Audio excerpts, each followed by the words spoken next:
And we're live and on the air, and this is Ed Dyer. I'm on the TWIS Minion Science Island Hangout. Joining me are Dale, my Canadian friend. How you doing? Saved any people recently? No, Lost I'm any not. people recently? I don't have those kind of skills, so usually I take too long and people succumb. So not a depressing thought. We have Jani from Finland. How you doing, Jani? Big Star Wars fan. Showing up there. There's 3CPO, and he's got RTD2. He's got the whole cast of characters there. Ooh, I don't know what that is. And some more IoT stuff. And Pamela and her lovely bouncing daughter Chelsey. Hello. Hello. Vocabulary growing there. And the first story I'm going to talk about, we're going to talk about, it's robotics. And it's pretty amazing how fast robotic technology is growing. On the Japanese side, with Osmo or something, I forget his name, you're talking about very human-like robots.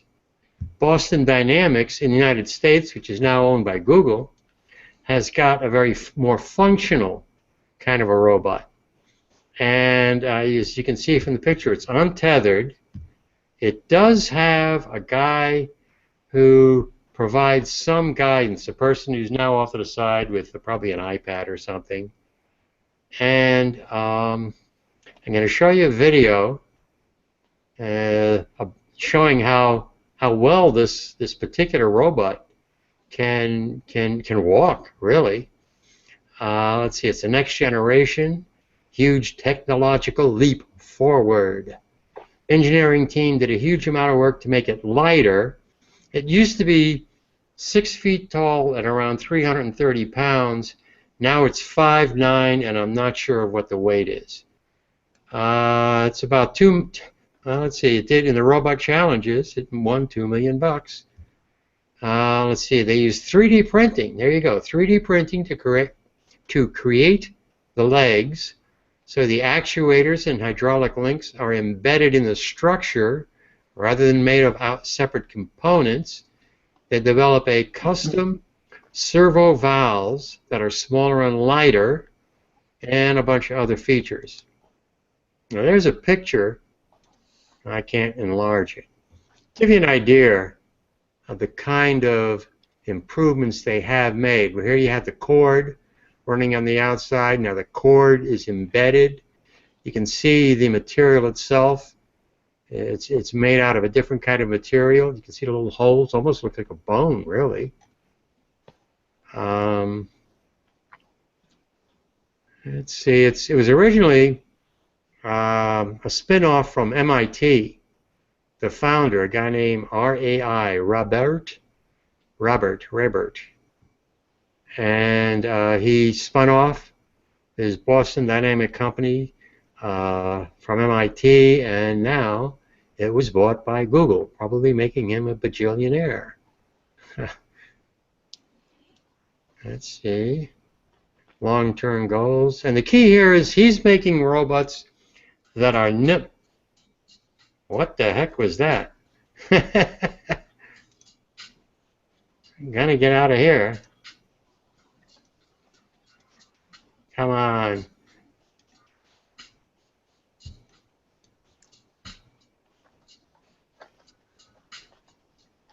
Oh, okay, that's the music I am hearing. I will now show you the video. I didn't think the sound would come through, but maybe I'm just hearing it.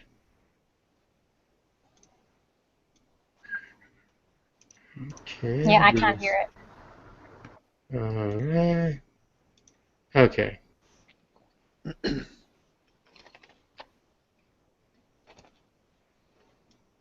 And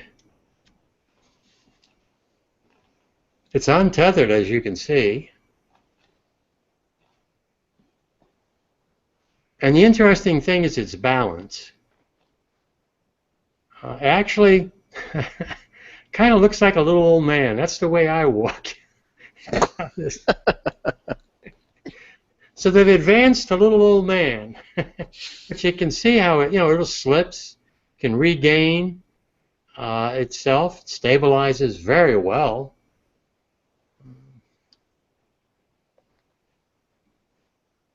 Change direction. You can see the shadow off on the left. That's the guy who's providing some direction. But it really does all the stabilization on its own. Lifting up 10 pounds, like I say, like an old man. It's about what I can pick up. You know what it's starting to look like a little bit?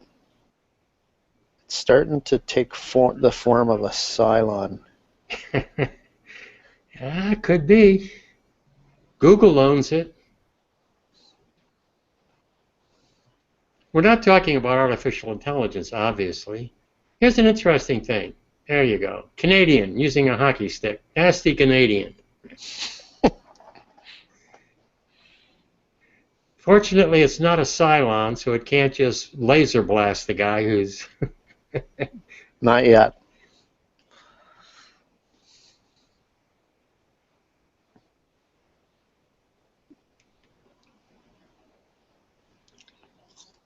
But it's redirecting itself, and as I said, this is not remote controlled, and it's untethered. It has to be making its own decisions. Yes. And this is also how I pretty much get up as well. But it can get up on its own. I wish I could bend my ankles like that. Maybe with a little more yoga. And there he goes off into the sunset looking for a better job. Somebody's not going to hit him with a hockey stick. That shows you really the direction, the advances in this robotic technology. It's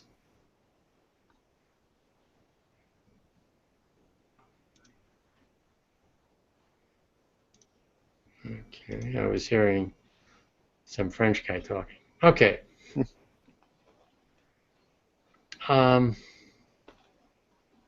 That kind of a robot, I mean, that takes over factory jobs, right? I mean, there are already robots doing the assembly line. That kind of a robot, that can do all the inventory work. That can probably flip hamburgers. That's not very far away from taking over, about all of the easy, all the easy, low-paying jobs. Yeah, that's true. Identity 4 in the chat area says it works like a toddler. Stick a little baby head, make it kind of cute. You see, the Japanese are going for cute, human-like, whereas Boston Dynamics is going for functional. And of course, the Identity 4 says all you got to do is add some lasers, which of course it is going to be the military, right? Military of the future. I wonder if it can sell Toyotas. I don't know. Someday. Watch your back, Justin. Going to move on to a couple of success stories involving vaccines. And the first one is kind of a good news, sort of kind of bad news story. It's a vaccine that's really doing its job, greatly reducing HPV infections among teenage girls. But it's getting a hard sell to many families who are worried about vaccines. It's not being promoted all that well among healthcare providers. And I will screen share. Justin Jackson has joined us. Yes, I think it's given in schools here. It came out when I was just 27, and I remember because it was free for under 27-year-olds, but I had to pay $450. Hello. Because they figured that by the time you got to 27, you've probably been exposed anyway, or you're married. And I was in a long-term relationship at that time. And I said, well, what? Husbands never cheat on you? Like, that's crazy logic. And they're like, oh, yeah, that makes sense. So I thought that was really stupid. And so they did a test to make sure that I hadn't been exposed already, otherwise it's a waste. And then I got my vaccination. So there you go. In Australia, it's given in schools. So I don't know. How much does it cost there? It's not free, is it? Yeah, Mommy. I don't know the cost. There's only 3 states in the U.S. where it's mandatory: Virginia, Rhode Island, and the District of Columbia. Everywhere else, it's voluntary. And this is the Center for Disease Control and Prevention. And this particular vaccine has reduced a prevalence in teenage girls by almost 2/3. Despite, but this is the disappointing part, despite the vaccine's proven effectiveness, immunization rates remain low. And this is the U.S. About 40% of the girls and only 20% of the boys between the ages of 13 and 17 are getting the vaccine. And this sounds stupid. This is partly because of implicit association of the vaccine with adolescent sexual activity. Come on. That's stupid. They looked at two populations. First, they looked at pre-vaccine years, 2003 to 2006, and it wasn't recommended for girls until 2006. And then they went back and looked at girls who got the vaccine 2009 and 2012, and they found the prevalence of the 4 strains of HPV had increased by 64% in the girls 14 to 19. It becomes less effective, as Pamela referenced, as you get older. Between the ages of 20 and 24, it reduces the prevalence by 34%, and for women over 25, it didn't make any difference. But that's the thing. That's the rubbish thing about the age. It has nothing to do with your age. It has to do with exposure. How many sexual partners you have. The more sexual partners you have, the more chance you have. But you could have sex with one man your whole life and get it because he's carrying it. Or you could have sex with 1,000 and never get it because none of them have it. It's just, I find it infuriating that they put an age on it. You might be a 30-year-old virgin, so you definitely don't have it. Well, I don't know. Well, again, I'm just looking at the numbers here, and it simply says that women 25 and older, and this is only on women. They haven't looked at boys receiving the vaccine. They've only looked at women, and they said over 25 and older, the HPV rates hadn't really fallen. But okay, maybe it is related to sexual activity. But hey, Ed. Yeah.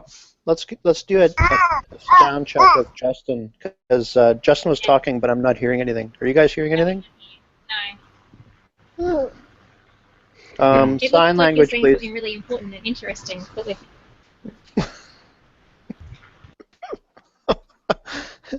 No, not hearing you, Justin.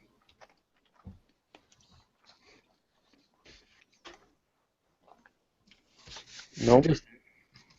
Nope. But I'll just add to that rant. You know how you're saying that, if they give the vaccine to girls, it'll encourage them to have sex. Okay. Well, the rubella vaccine is given when I was going through school. It was given when you're 13. Now it's given to you when you're like 2, right? And that's in case of pregnancy for your baby. Right? So is it encouraging 2-year-olds to get pregnant? Huh? No. You know what I mean? It's ridiculous. It's just in case, and not every woman has a baby anyway, but it's a just in case. So that's what the HPV is for too. Nothing.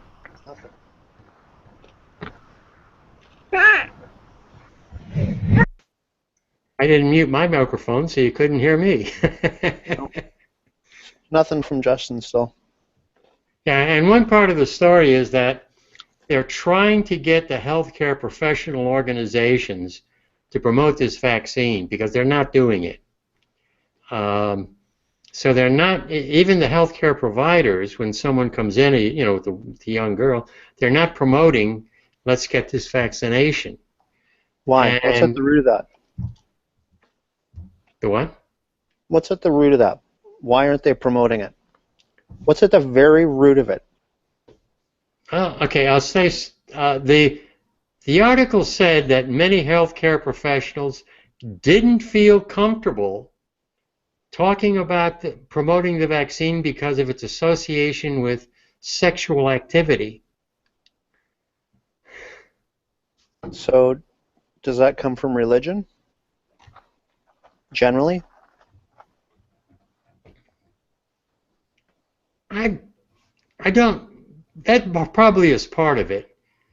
The people I personally know who are most opposed to vaccinations also happen to be more conservative Christians, but that's the correlation. So I don't really know how strong that association is. So I don't know. I think It's so stupid that you have to vaccinate before exposure. You don't wait until you start having sex and then go, oh, I better go get vaccinated for that, because it'll be too late if you get it.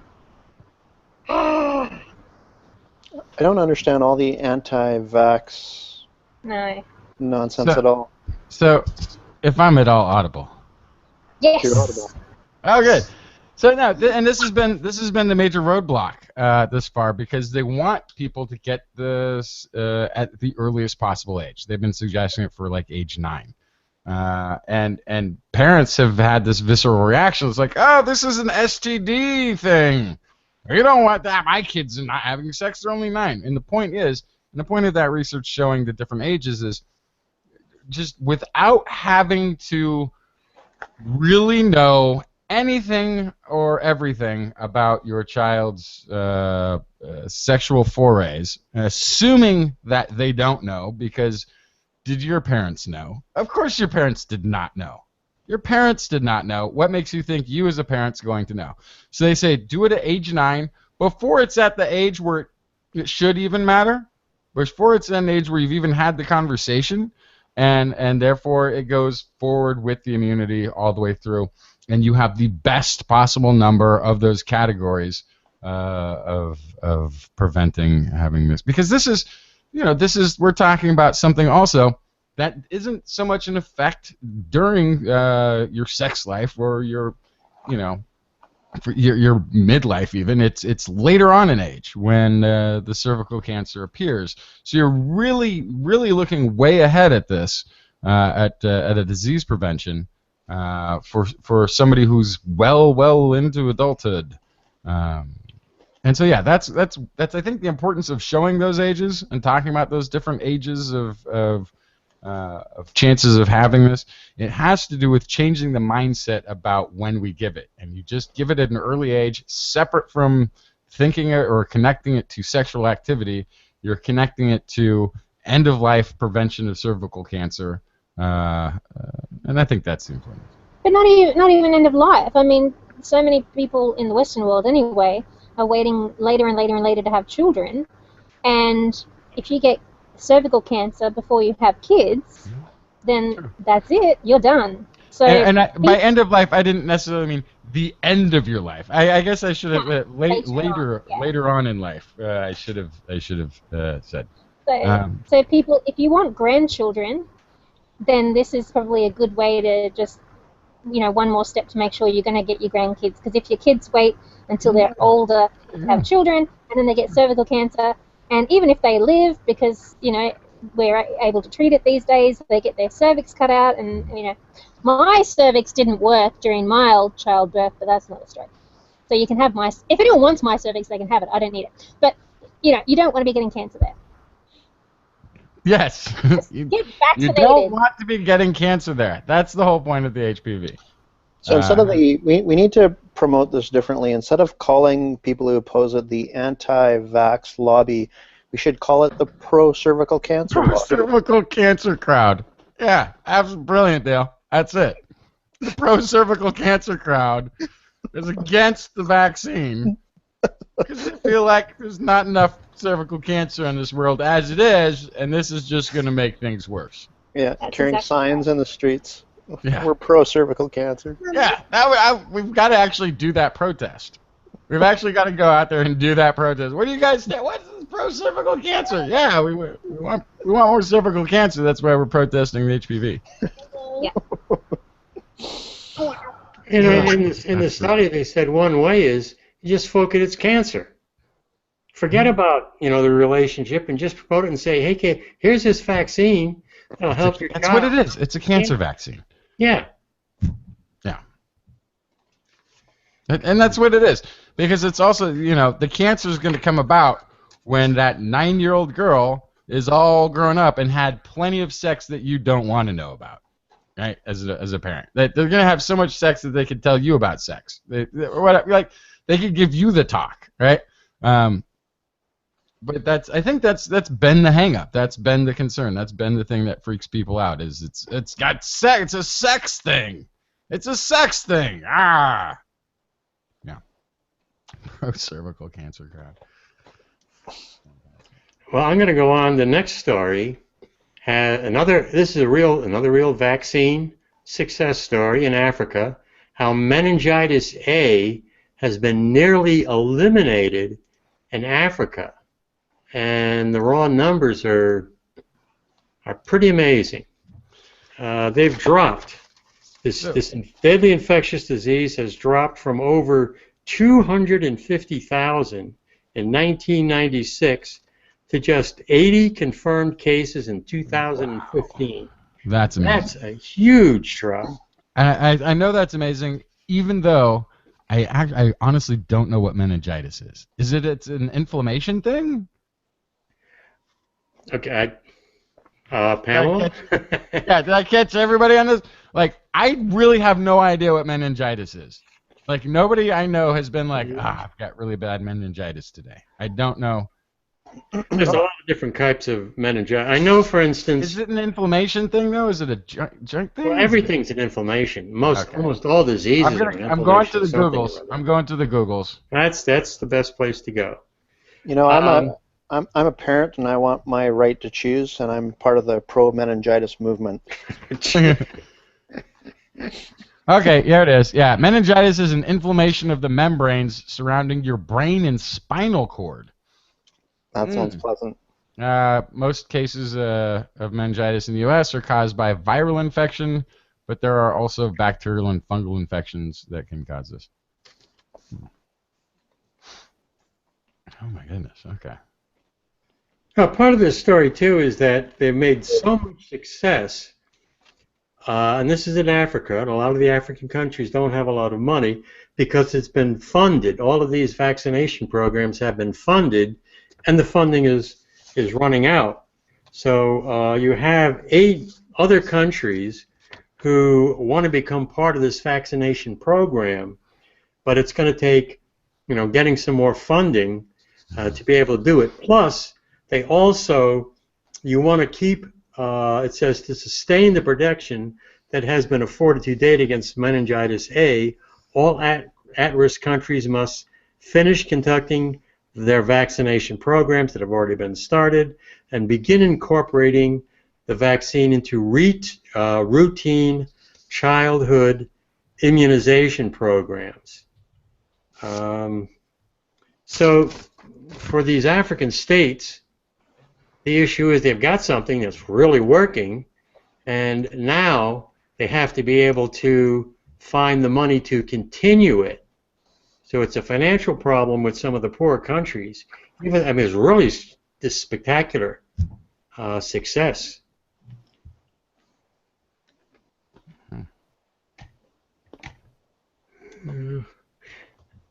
And parents who are against won't have their kids vaccinated. I would almost call that a kind of child abuse. You know. All right. Now we're going to come to a story about our Pamela's Australia, the Aborigines in Australia. Before you get into that, I don't understand the Aborigines thing. I'm so far removed from it. Aborigines, so they were the first people sort of in Australia? They're the indigenous people of Australia, yeah. And so they've been sort of treated harshly through the years, is that? Yeah. Okay. I'm not being facetious or anything, I really don't. No. We didn't know. When the British came, there was no treaty or anything. They told Britain that it was terra nullius, which means no one was living here, so they just claimed Australia, which means that our constitution still does not recognise the first people of Australia. So they're still suffering today, or is there more balance, or? They were treated like animals until like the 1970s. It's disgusting. Oh. And they're supposed the government said sorry a few years ago, but nothing's really happened since. Things are getting better very slowly, but until the Constitution recognises them, Hello. yeah, they're afraid. The government is afraid to do that because then, all the mining companies that we've got here, they're mining on borrowed ground. Guess whose money that will be? Half. Oh, I see. Ha ha ha. And it should be the Indigenous people of Australia's money, but anyway, they make up less than 3% of our population. A lot of them were just when white people got here. Oh, okay. No, that's good. I've never quite. At least you guys had, dinner. Isn't that what Thanksgiving's about? That was always just a terrible joke. We celebrate the day that Native Americans taught us to eat, taught us what to eat. Yeah, but didn't you? You gave them like blankets of polio or something. Yeah, that was later. That was much later. There was a genocide that went on, and a lot of broken treaties, and a lot more genocide, and a lot more broken treaties. And we didn't even have treaties. Eventually, somebody came up with the idea of allowing them to put casinos on their land, and I haven't really heard much complaining since then. Actually, it seems like the money's rolling in, things are good, and yeah. Although there has been some reports like certain federally owned lands getting turned back over to Native American control, little bits here and there. I think it'd be a fantastic exit plan for some future president when the national debt gets so big and it looks like America's actually going to have to start selling itself off. Just turn over as much federal land as possible to the back to the native peoples, as sort of like, so it can't be taken, at least, so it'll at least still be here. Well, they have the thing where they I'd have to look up the exact part now, but there's a section of land in the desert that was, a big section that was given back in like 2000 or something, and then some place where nothing will grow and nobody wants to go to. Right. I know, even worse. And then so when after 50 years the documents are declassified. So a couple of years after that, it came out that the parcel of land they gave back was as a testing ground for nuclear bombs. Oh. Yeah. For like during wars and stuff. Yeah. Pretty bad. So I feel like one day Dr. Evil, a real version, will emerge and he will have an Australian accent. Oh man. Yeah, but I mean, kids' generations. Oh wait, that already happened. That's Rupert Murdoch. Never mind. Hey, he's not Australian anymore. He's a U.S. citizen. Yeah. Yeah. We gave him away. He came here illegally, which is ironic. Did he? He's legal now. He is now. He's not Australian anymore. He just sounds Australian. He came over on some fake business visa and overstayed for like 20 years. Really? Should have him deported. That's a good idea. Yeah, so kids are coming out of that area with kids who are now adults, I should say, with like deformed hands and feet and stuff. It's pretty bad. So, and it's ongoing, and lots of white people can't understand. They're like, oh, they should just get over it. Mommy. But they're stupid. Mummy. Anyway. Mummy. But that has nothing to do with the story that Ed wants to talk about. Mummy. I could rant all day about the injustices. Okay with me. Rants are good as far as I'm concerned. This is not TWIS. This is the Minions. You can rant away as long as you want. But there are interesting one thing. The Native Americans. I don't know, Justin. You've mentioned a couple of studies. They've been around what, 5,000-6,000 years? Wait, 10,000 in North America. Native Americans? Yeah. The first peoples to come over was approximately 20,000 years ago. 20,000? Okay. At least. I mean, maybe a little further back. The first people coming into Australia, the Aborigines, has now been confirmed 50,000 years. So in the case of the Australian Aborigines, they had their own country, everything is beautiful, doing great. Every once in a while they kill each other, but we won't worry about that. But until 400 years ago, when the British, right, 1600s? Just now about 200 and... What? 200. No, Okay. the Spanish were here then. That's right. You mentioned that. British were here in the 1700s, yeah. So do we all hate the British? Well, that's a loaded question for me. Having a British baby there. I hear the term. I remember Monty Python used to say the pommy bastards. Pommy, whatever the heck that means. No idea. I only found out what that means when I married one, and I accidentally used that term one day. It means prisoner of Mother England. P-O-M. Oh. So I was told, if anything, I am a prisoner of Mother England because the convicts were sent here. But just to clarify, I have no convict blood. I'm a potato famine girl, Irish. Want to buy a generator? No, I'm kidding. That whole gypsy. It's also interesting, another parallel between the Native Americans and the indigenous people in Australia is that the Europeans, the white Europeans, their idea was, we've got to make these people more like us. So they took the kids away from their families, put them into schools, and in these schools they were not supposed to speak their own language. They're only supposed to learn English, and they tried to turn them, into good British citizens. There's a very good movie, I forget the name of it, about this young girl who escaped. Yeah, escaped. Like she was, she went away. She went back home like 5,000 miles or something on her own. Really amazing story. But there, and in that case, you had, in the case of Australia, the guy in charge of the program was a missionary, and he really thought he was doing something good, helping these people. Well, yeah, this is the delusion of religion. You can kidnap children. You can fly planes into buildings. You can blow yourself up in a crowd of people. You can, do any form of injustice that you would not imagine as a rational, ethical person would be possible, but feel like you're doing something good because of religion. It's insanity. Yeah. So the Native American populations, they're figuring about 20,000 years now, based on the gene separation data from areas in China.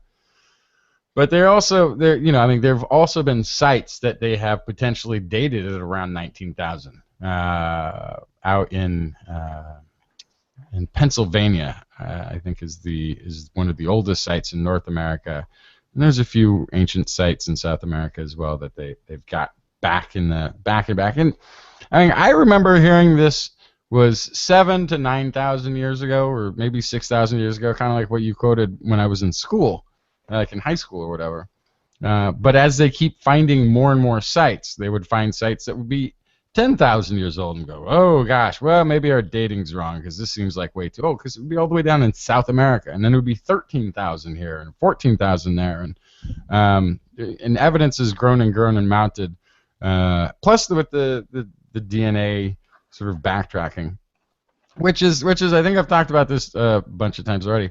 I've got the A2 maternal haplogroup, which traces my mothers all the way back through all of my mothers and grandmothers and great-great-grandmothers all the way to that first crossing into the Americas, which is pretty cool. My kids won't have it. They wouldn't know. I'm lucky that the DNA testing came along when it did, so I could get this little tidbit of family history captured, because none of my kids will have it because it only goes down through the women. So I'm mothers all the way up to that initial crossing into the Americas. So when I hear people talking about immigration now and the GOP debates, I'm like, yeah, I totally agree with you. We got to get rid of all the illegal immigrants. Let's send them all home. All of you people, all of you white people too. Go. I don't care if you got it. I don't care if you got citizenship. It's not to the native nation. Go out. See us. We're here first. I was talking to Ed a little bit about the election, and I said, you know, the Trump thing is really, really funny, but you guys need to stop now. It's not a joke anymore. No, listen. Trump is the best option, and I know that sounds scary, but what I need you to truly understand, Dale, the other people who are standing on that stage are 10 times scarier. The fact that he's flamboyant and mouthy and a showman about it doesn't actually mean he's as poisonous and as viperous and venomous as the rest of those would be. Now, I think it doesn't matter. I think the Republican Party committed suicide. The high watermark and the last presidential candidate possibility was McCain, and as soon as Palin joined, that that was it. That was the writing on the wall. That's what said, okay, they have given so much rope to this wingnut right-wing crazy talk base of theirs that they are now in the process of hanging. And that's what this is. This is just swinging in the breeze, noose firmly around the neck. They can't elect a national candidate anymore. It's over for them. It's truly over. And all that can even get that base that they built, that sort of anger machine, is people who are further and further to the right, more and more extreme. And me and Ed have talked about this a bit. I don't actually necessarily even believe that Trump believes anything that he's saying. He's selling right now, and he's an unknown, and the unknowns are scary, right? The unknown candidate, what his actual beliefs and policies would be, it's scary not to know. But the knowns that we get from somebody like Cruz is almost, Cruz basically wants to create a theocratic society.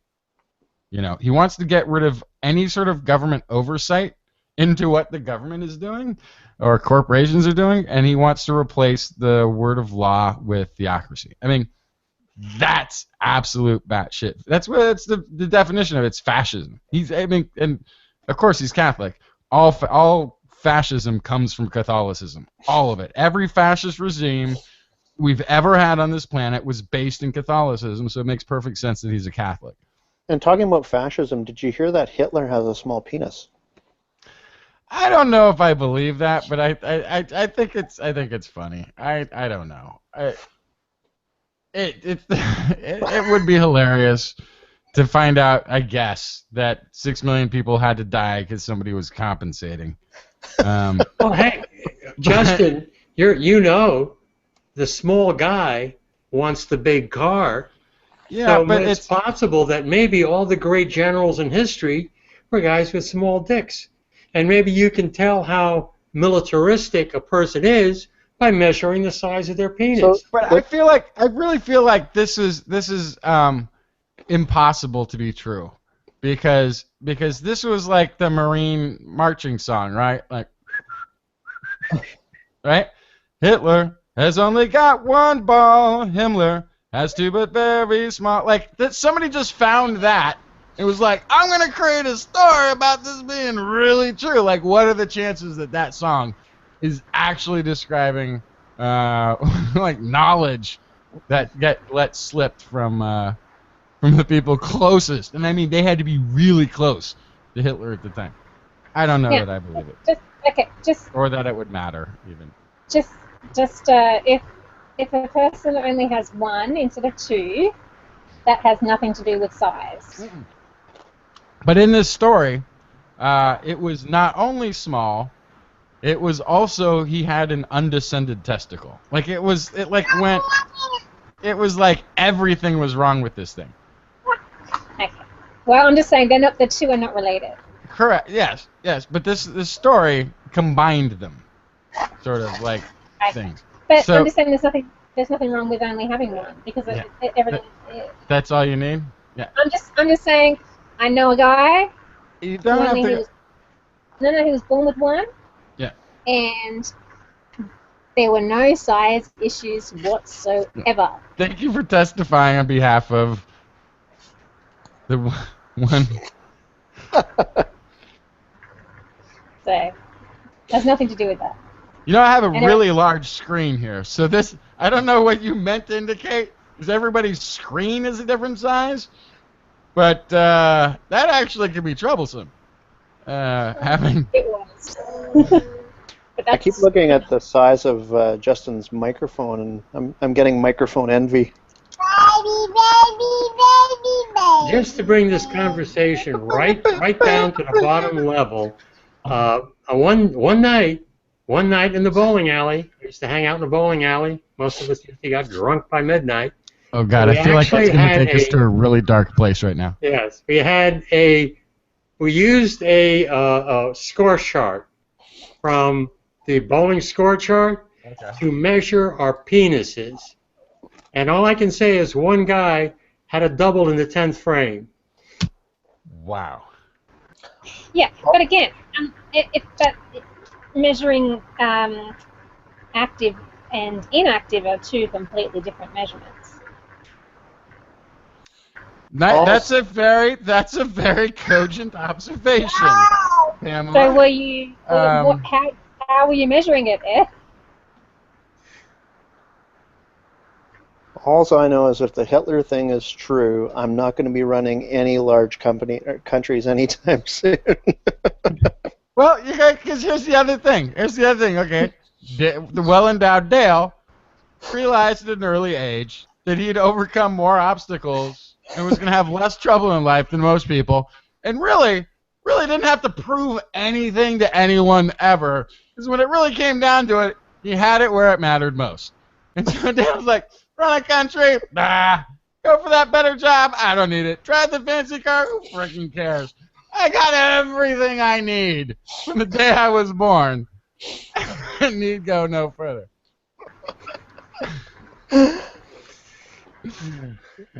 That had to be a ridiculous made-up story about Hitler, though. Someone's poking fun. I think it was.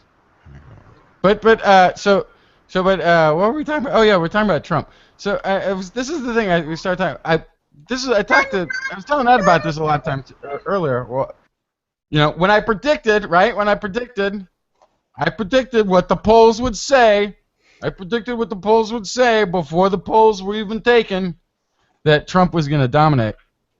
And partly because he went and grabbed their entire playbook and took the winning position on everything and just said it really loud and made it so a senator and a governor from Texas couldn't touch him on immigration, right?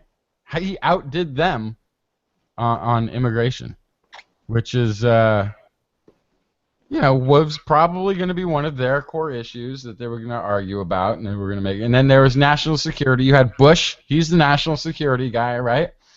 Maybe Rubio. He's been involved in some national security stuff. And what did Trump do? He says, we're going to ban all the Muslims. Just not going to let anybody in. Maybe kick out the ones who were there. And I'm going to do really awful stuff to the families of the terrorists. What do you say? How do you come up with a stronger point of view than that? Than just batshit crazy? You can't. At that point, they just, anything anybody else on the stage said was weaker. And then he just did his, and it's the thing I do like him about. I have gotten to the point where I truly admire Donald Trump's ability to size somebody up, spot their weakness, and articulate it at them. You know, calling Bush low energy, talking about how much Rubio sweats.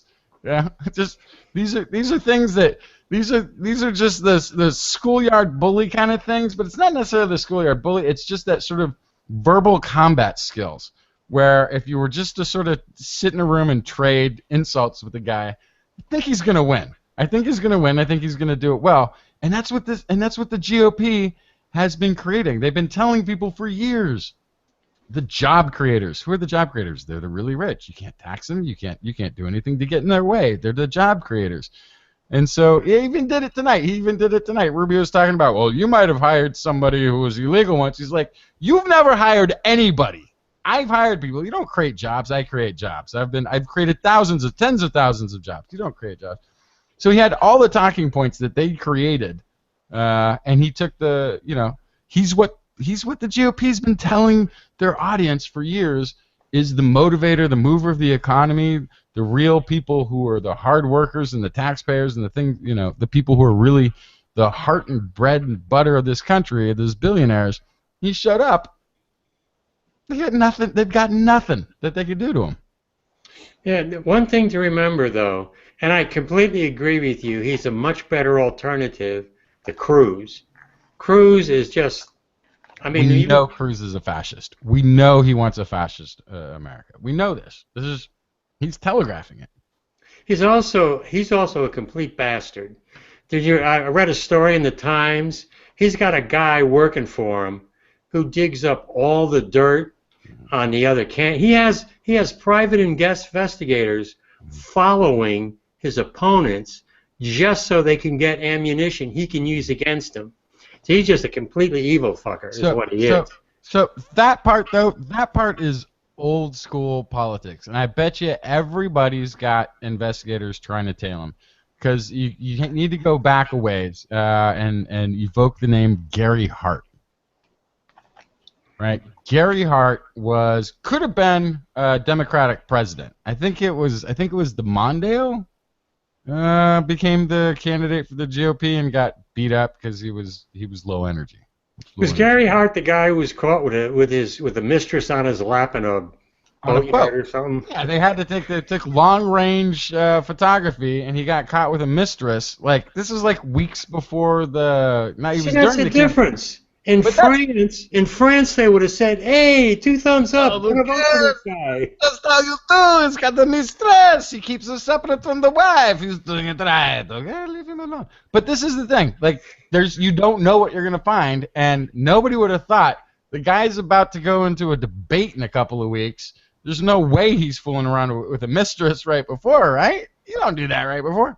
He did, so you never know. So you get somebody with a camera to chase people around and see what they can find out. I get it. Yeah, but the thing about Trump is he's not getting 50% of the vote. He's getting more votes. Well, at some point, if the field comes down to 3 people, let's say, or even 2 people, and I don't know if it's going to be Cruz or Rubio, then I don't know if he's going to be able to get a majority of the votes later on. Right. But I don't know. So my theory was early on that you had a bunch of mainstream candidates that were splitting the vote, and you had Trump there. And on the Democratic side, I really wish Biden had won or had run. I wish Biden had run because I'm for Bernie. And when Biden dropped out of the race, Hillary got a bump. Sanders stayed the same, but Hillary got a bump. When he was never in the race, but when they were talking about him getting into the race, he was polling at like 15%. And when he finally announced he wasn't going to run, that all went to Hillary. So I was really hoping that he would run and split it, and you'd have a three-way race, and then Sanders right now would have been winning all of these states. Okay. My prediction on the other side was this is why Trump was winning, because you had all these other candidates splitting the vote. And I think that was true.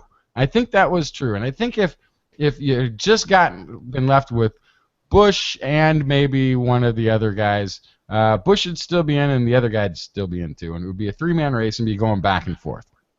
But I think what's happened is Trump has looked like a winner enough now that the people, like when Bush dropped out, as people have dropped out, that support has kind of just gone to Trump.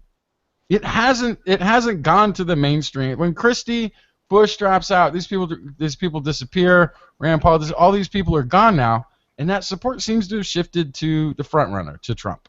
And really on the GOP side,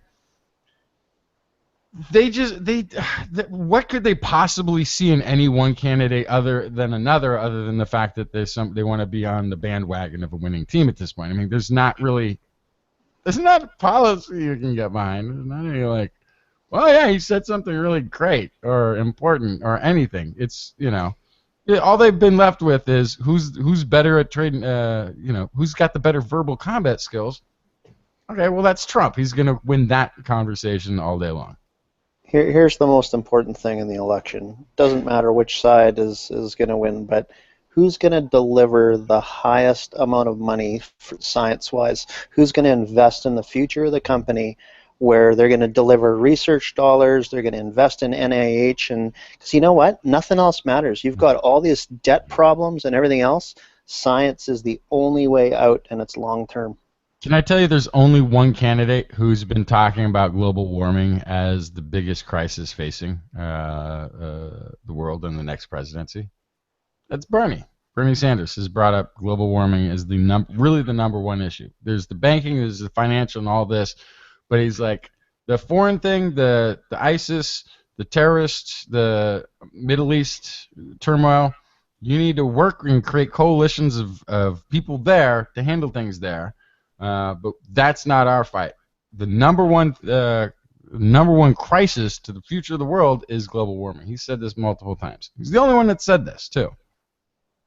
Yeah, we got to dump dollars into that, into basic research, the whole thing, because we've got so many challenges on the next 100 years. We need, if Sanders is the guy, then we need him in power from a worldwide perspective, because that's the biggest budgets by far are in the U.S. Whether it's debt-ridden or not, it doesn't matter. It's who can do the investment to get things to correct these issues. Nothing else matters. Yeah, and the Australian government, whomever is in power, always bends over for the US since that whole saving our butts in Pearl Harbor issue, like 50 years ago. So you guys have to get it right so that my government will do the right thing. Since we're talking about politics, I was going to talk about this later, but I'll bring it up now, and that's the difference between our system of electing a president and Canada and Australia, which are parliamentary systems. And as I understand, with a parliamentary system, it's the party who chooses the candidates who will run in each district, and then the party who gets the most district representatives elected is going to form the government, and it's these people who choose the prime minister. In the United States, it's more of a direct vote, but it's got some really weird aspects, and one of it is the superdelegate business. Not a problem on the Republican side, but on the Democratic side, you have every past and every current elected congressman, possibly governor, maybe even a local mayor or two. They're all automatic delegates to the convention, and they are free to vote whoever they want, but they always vote for, if you want to call it, the establishment candidate, in this case Hillary Clinton. So they did change sides and go for Obama last time, but he was winning delegates at the state levels. He was winning state after state, and they had been pre-wired for Hillary and had switched. Now, Debbie Wasserman Schultz, who used to be Hillary Clinton's campaign manager when she ran for president, who is now the DNC chair, Democratic National Committee chair, sort of clarified what this superdelegate thing is all about, and I think she did it very honestly, if perhaps accidentally. And she said it's to prevent a grassroots effort from choosing the candidate for the party. That's actually it. Yeah, and then she went on she said it, and then without going. I mean, the woman is ice in her veins, because without making any reaction like, oh my God, did I just say that fucking out loud? Oh shit. She didn't freak out. She went on to say, she said that, it's to prevent a grassroots effort from picking the next presidential candidate for the party. But and I'm even doing it. I can't even retell it without like having a little hiccup or a jolt or like, okay, I just said. But then she went on to say, without missing a beat, that the Democratic Party looks for grassroots efforts to help become a more diverse party and wants everybody to be involved and have a voice in the thing. Like, started covering it up without doing that whole spit take on what she had just said to herself. But yeah, she just flat out said it. It's to prevent grassroots efforts of picking a president on that side. So there you have it. Look Democratic at the math. side is rigged. There are 470 on a Democratic side. 470 superdelegates have committed. 451 to Clinton, 19 for Sanders. So now to me that means you need 2,383 delegates to get a majority. Mm-hmm. Clinton is starting off with 451. Sanders is starting off with 19. That means he has to win 400 more delegates to get to that majority than Clinton does. So right now they're tied-ish, 52 to 51 or something like this, right, from the actual voting delegates. Those are locked. Those can't change, right? Those superdelegates, that 450 pre-loaded, is meant to dissuade anybody else from running. However, if Bernie can turn things up and start winning, have a nice run of states won, all of those superdelegates aren't locked. Every single one of those superdelegates could switch and change. And you saw that when Obama won the first time. A lot of those superdelegates that came out early in favor of one candidate switched. When they sort of saw Obama, he won 11 straight primaries or something like that. So he was the obvious choice. If this goes down to the wire, if it's close, then Clinton gets it. Yeah, probably. Make the difference. Probably. Which will be a shame because she's not the one galvanizing the party. She's not the one bringing more people in. She's not the one with the 30,000 person rallies. Which means we'll likely have low voter turnout, which means, and I think Trump is not going to have his voter turnout isn't going to be huge. It's not going to be the huge turnout that you would normally see. So I think it might be a low turnout, but still, that's usually favors the Republicans. I want to ask Pamela and Dale what they think about their parliamentary system of electing a prime minister compared to ours. And, well, Pamela right now is wrestling with Chelsea, so I'll start with Dale. I guess comparatively, one word comes to mind, boring.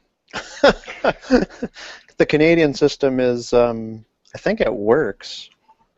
Not that it matters on the worldwide stage, but I'm quite happy with the system. I think there's balance there.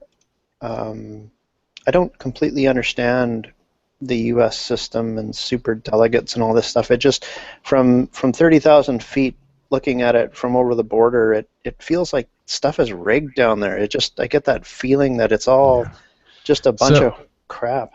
So some of it's rigged. The process itself of all these caucuses and things is I mean, I've seen some video where there's like people writing stuff on their hand and who are supposed to be counting delegates in a room, and then lets everybody go before those people declared exactly how they're voting or something. It was just it's really slipshod. But I guess the whole point of it is it's impossible it's impossible, I guess, to foot the bill for 2 actual national elections. Like, it's too expensive for everybody, every citizen in every state to vote for every primary thing. So, I don't know. The caucus things is you get to these small states and you get people in the small groups. When it comes to something like California, it will be like a statewide ballot initiative. I mean, there'll be tons and tons of people voting for these things. But in some of the smaller states, they break it up into these groups, and then these groups sort of vote as one for one candidate or the other. You know, the one thing about Canada, I don't know if this will surprise you, I don't know if it's the same in Australia, but literally, I'm 2 people away from sending a message to the Prime Minister. Literally, like the person that won in our district, that I had coffee with him the other day, and we were talking about politics, and he flies to Ottawa and he meets with the Prime Minister on a regular basis. It's in a very small country, in a small community, you have a lot more access to change. I guess it's like the difference between a really large business and a really small business. A lot of times if things are done right generally, in a small business you're nimble and fast, and a larger one has advantages, but nimble and fast usually isn't one of those things. No, and actually even when we were small, we were neither nimble nor fast. A big part of how this country, the forefathers of this country, were really, really, really afraid of people like Ted Cruz. And they basically created this 3-headed hydra of branches of government. One is sort of a parliamentary type system, I guess you could call the Senate, and then the Congress is groups of masses of people who have to decide on something together. You have the president, who has a certain amount of executive authority and constitutional interpretation and the rest. And then you have a Supreme Court, which, when people can't decide or agree on something, they put it through in front of this branch that has the executive power to make the final decision. And they made it also just really, really hard. And they gave the president has veto power over Congress. Congress can filibuster the president.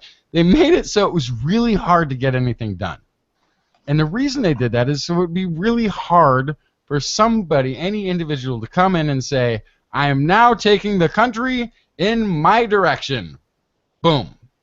They don't want a power shift. They don't want somebody who can come into power and disband Congress, like what happened in Egypt. They don't want somebody to be able to come into power and say, I'm going to ignore the courts, like Putin did.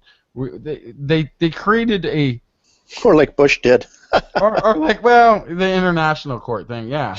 Right? So they really went to great lengths and great efforts to devise a system that made bureaucracy the norm. And because they wanted to preserve this democracy thing. I don't think they thought it was going to last forever. I doubt they thought it would last as long as it has lasted even. But they wanted to make it as hard to break, at least in the verbiage that they created, that it would last for as long as possible and make it as difficult as possible for somebody to actually point to a document and say, hey, I have authority to ruin everything for everybody. They worked really hard at that. I think they did a good job. But that's why everything's such a mess. That's really what it's supposed to be. So I've read stuff from the founding fathers, and I've read some of that stuff. If you read it, it's very plain and easy to understand. The whole concept of what they were doing, but through people with their own biases, they create a revisionist history that they always open things to interpretation when the language is pretty clear, and that interpretation they've twisted it almost like the people twist the Bible and twist words to their own interpretation. That's kind of what's happened. But I blame the founding fathers for this to a certain degree too, because you have one of the greatest documents in the history of mankind asserting man's right to equality and liberty and happiness. You know, all men are created equal, right? This is something that goes against caste systems that had existed for thousands of years in some countries. This goes against the power of kings and the power of the church over man, and all forms of hierarchy are dissolved by this document. And the people who wrote this owned slaves. So great. So I mean, how could you write that and be a fucking slave owner at the same time? Like, how did you miss the fucking meaning of the words that were so monumental at the time that you were writing them? Is beyond comprehension. So, well, don't forget, they didn't consider slaves human beings. Slaves were cattle. Yeah, isn't it amazing how the human mind, you can be convinced with the human mind that, you know, oh, that's not a real species of human being. It's amazing how human beings can be deluded like that, and that you can get somebody that, it's kind of like within religion. You've got really, really good people, but they can be easily deluded into doing awful things. And I think, you know, the founding fathers were good people, but again, they were deluded into these you know, slaves and everything. And I was getting this argument about affirmative action a little while ago, and somebody was like, well, you know, does it make sense that, you know, something Bernie Sanders had said. He was saying that he feels like one of the problems in the sort of the Black Lives Matter has been bringing up is one of the solutions to police brutality in predominantly African American communities would be to have the police force ethnically represent the people that they're policing. And somebody was like, well, isn't that like an affirmative action? Aren't you using race as a bias when you would be hiring these police officers? Wouldn't that be you know, racist in some way? I was like, okay. And this person happened to be ex-military. I was like, okay, well, you got a benefit from being in the military, right? You get veterans benefits. You got health care outside of work that you'll always have, right?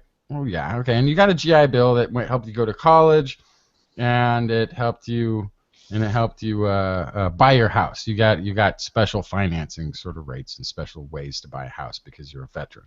You get all these benefits, and your children benefit from this too because you were able to buy a house and you were able to get educated and you're able to have health care. They won't have to pay you for your health care when you get older because the VA is there for you and will continue to be there for you. And it's like, okay, what does any of this have to do with it? It's like, well, how long did you serve? How long were you in there? He was in there for 6 years. So it's for 6 years, and now you have a lifetime of health care, you get the education, and you get the benefits on the mortgage. Okay. So, and your kids will benefit from that 6 years. And why did you deserve that for serving in the military? Because you could have been put in harm's way. You put yourself under the thumb of the government. By law, you had to do what the government told you to do. Whether you liked it or not, whether you wanted to do it or not, and it's possible your life could even be sacrificed. And if you were deployed, you're away from your family, you're separated from your family for 6-8 months at a time, maybe a year at a time, right? These are all the sacrifices that our military make, right? And that's why they get these socialized benefits. That's why they get this extra special treatment in our society. So now imagine if your kids benefit from those sacrifices you made for those 6 years. Now imagine if your ancestors had given 200 years of service to this country. where they didn't get to make decisions about whether or not they saw their family members, whether or not they could be put in harm's way in the service to this country. And by law, they needed to do what they were told when they were told without question. This happened for hundreds and hundreds of years under slavery. So if there's a program that is asking for a special tuition for their children, or a special consideration of a police force being made up of a racial component, or enough of the workforce being of this racial component, that's pretty minor benefit for hundreds of years of service compared to year 6, don't you think? I guess any kind of agreed with I want to me. bring in Pamela because we were going to have a hangout Tuesday with a guy named Brendan Neely, I think. No, we can't. I'm getting signals here. Don't talk about that right now. Thank you. Okay, we won't talk about that. I can quickly change over to there's a science fiction show and a very good book called The Expanse, and it has to do with the future, where you have the Earth, Mars, and miners in what's called the belt around Saturn and Jupiter or whatever. They do all the mining operations. Well, in any event, someone does an experiment they have to do an experiment, and so they decide to take an entire planet of over 1 million people and infect these people and then watch and see what happens. That's the basic point. Now they realize no human being is going to do that, so they genetically create sociopaths, and then they train the sociopaths so that now they have people who will do that kind of experiment. And you know, I can kind of see that perhaps happening. Or soldiers. What's the name of that? Oh, soldiers. Okay. Yeah. You think that the soldiers are being trained to be sociopaths? They could be. In some future date, right now, they're not. And we know that because there's so many soldiers, you know, that come back, they suffer PTSD, and you know, you cannot know how it's going to feel to kill another human being till you actually do it, and not press a button. But in combat, happens every war, World War II, whatever. You get soldiers, and they kill that person, and there's a dead body in front of them. And now, you know, they just can't deal with it, and their mind locks up. That's PTSD. So today's soldiers, for the most part, aren't psychopaths. But I can see a future when you can genetically manipulate people. You will have governments. That's exactly what they will do to create soldiers. Yeah, I actually had this discussion with a friend about a month ago. You know, basically, when you come back from being at war, you should have post-traumatic stress disorder. If not, you're a psychopath. So, if 1% of the population are psychopaths, and I'm rounding off, say, because more psychopaths are drawn to doing that kind of thing. Even if you say 10% of people who join the military are psychopaths, because so many more are drawn to it, you've still got 90% of people in the military, you know, soldiers, who are not psychopaths and therefore should have PTSD. So 100% of soldiers, when they come back from being at war, should be put straight into therapy, in my opinion. And that way, you'll be preventing a lot of mental health issues down the track, and therefore suicides. And they might still need medication, but they should need less medication, which would actually be cheaper and things like that. So if you just assume they're going to have PTSD, then they should be straight into therapy. That's my unprofessional opinion, because I have no professional training in that.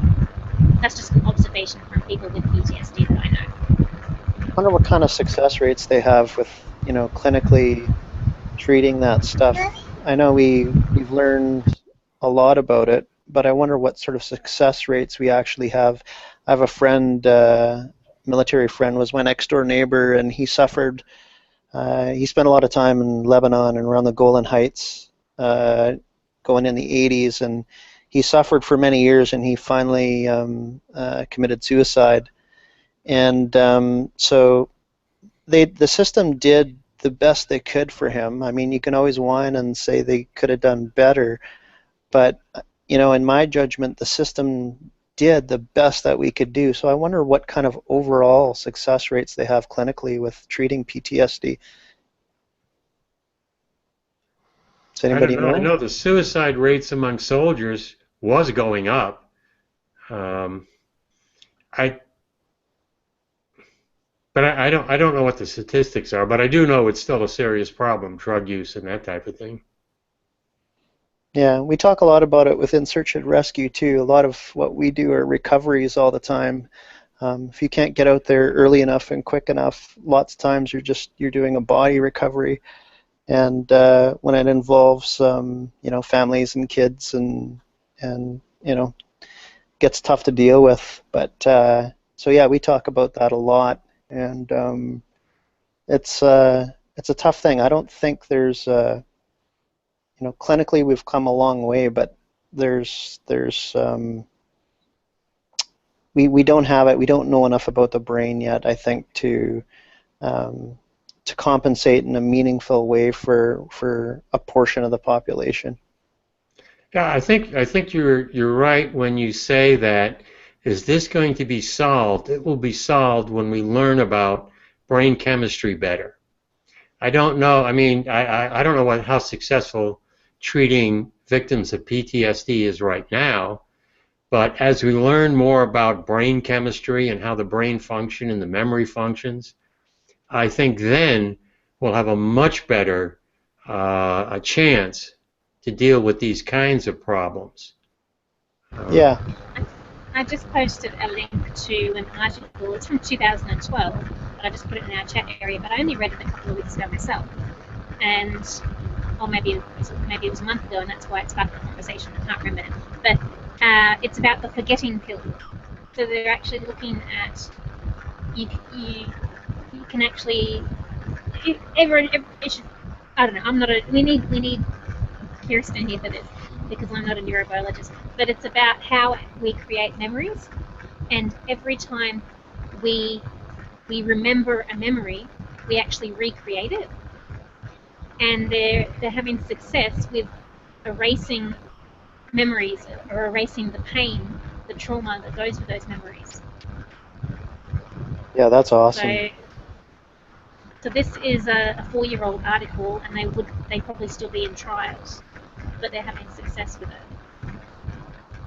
So you actually deliberately remember the traumatic event when you've had this medication, and the neural pathways in your brain they don't recreate it when they normally do. Yeah, that can't come soon enough. I haven't, but it can't come soon enough. So many people, so many first responders I know, so many ex-military. It's one of those things where we've all gone through traumatic experiences, and if you're not very, very, very careful, the human brain, you can tend to relive them and relive them and relive them and relive them, and you go into this circular pattern of thinking and can't escape it. And if they had something like that could literally just erase that memory, that would be a very good thing. Yeah, I was reading this article that Pamela posted, and it's talking about this particular kind of therapy, but it said that those who went a year later, those who went through the briefing were more anxious and depressed and nearly 3 times as likely to suffer PTSD, and other trials showed this particular CISD technique ineffective. That's only the start of the article. You've got to read the whole thing.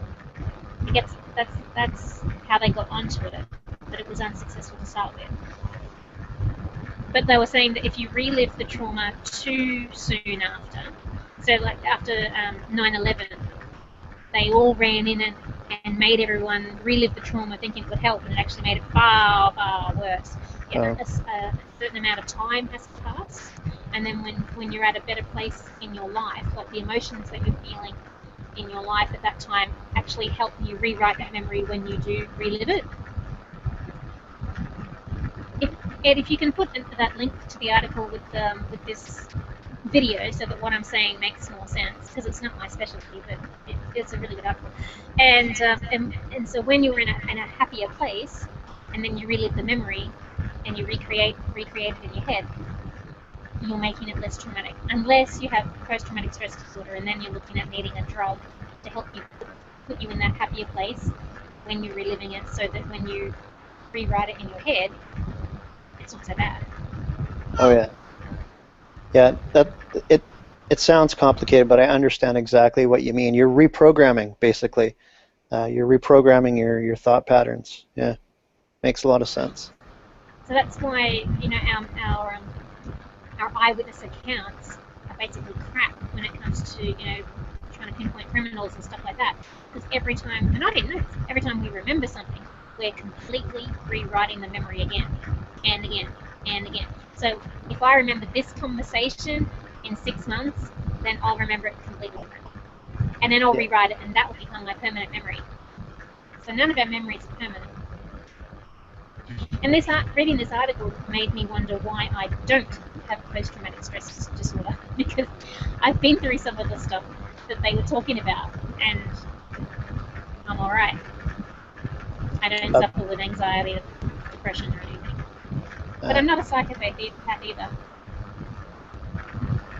Well, when you think, when I say I am a very positive person, very happy-go-lucky person, but when you go to sleep, I think with most people, that's when the demons come out. I have a hard time sleeping, and the only time I ever think about some of the terrible things I did when I'm asleep. The memory, I can't control my memory when I'm sleeping. During the day, no problem. At night, all those, and I know I've seen many other people post about the fact, you know, you go to sleep and everything you ever did wrong in your entire life just comes up like a movie reel. Yeah. So, do you have PTSD? No. The worst, I mean, I was in 2 firefights at night where I was in a foxhole, and I was a desk clerk. I used a typewriter. So a couple of times, Garden Air Base, the MPs, and so 2 times they said, all hands on deck. They throw us into this foxhole. We got our rifles. I don't know what the hell I'm doing. I'm picking up my rifle. I'm blasting away into the distance. No idea if I hit anybody. But a couple of guys, a mortar round hit their foxhole. They got blown to pieces. So I saw bits of people. I also one time was involved in cleaning up an airport after an airplane crash. Saw bits of brains. And that was pretty traumatic. But you know the worst thing I ever saw was when they showed us how to deal with a woman who was pregnant and you have to deliver her, a live birth.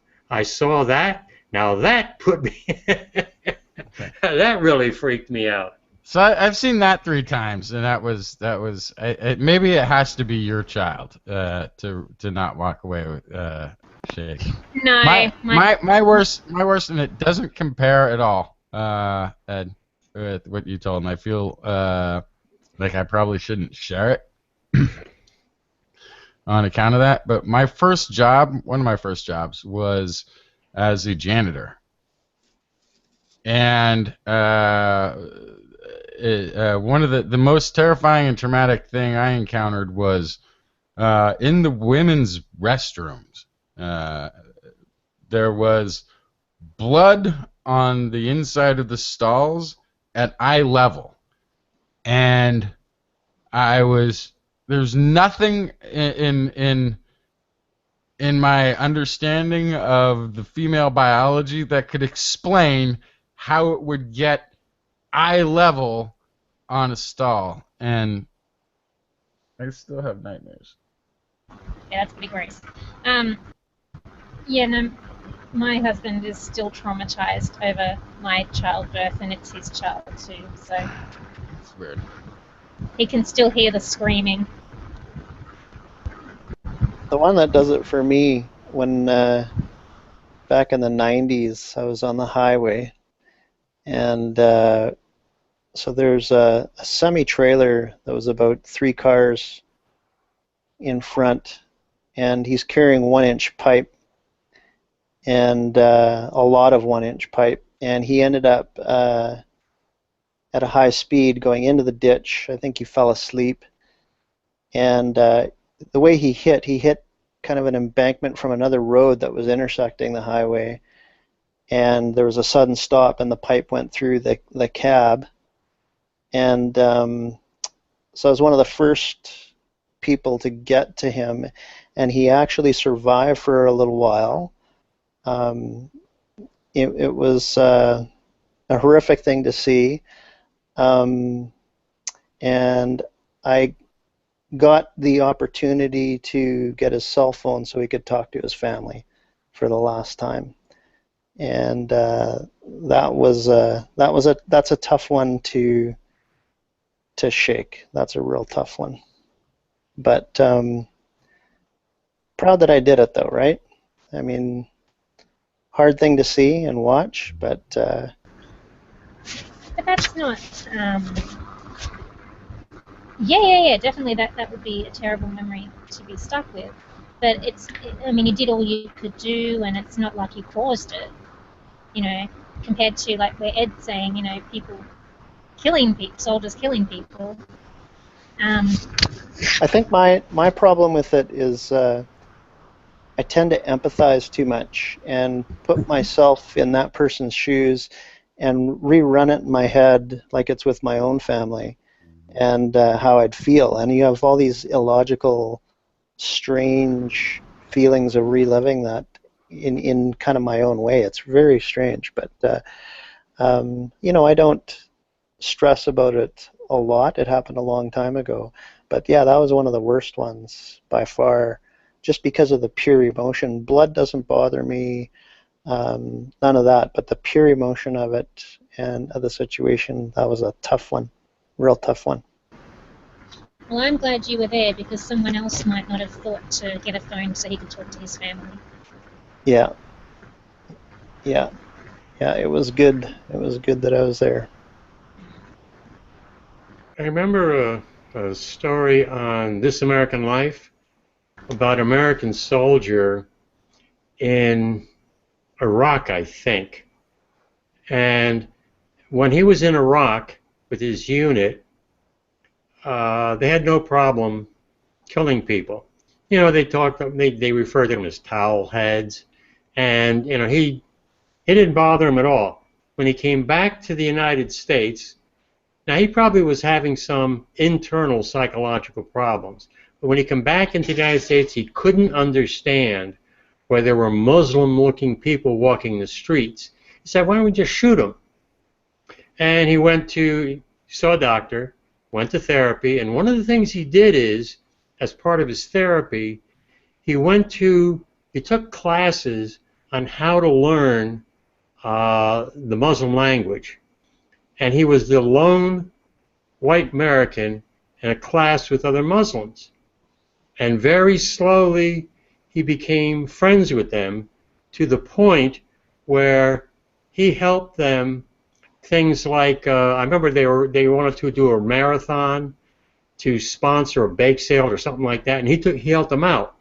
So in his case, it was learning to deal with people, these people that he could easily kill, and didn't think of them as normal human beings, but then through therapy, learning to work with them, and then eventually making friends with them. So if part of that therapy can some kind of rediscover that interconnectedness, people working together can solve any problem. That's my little rant.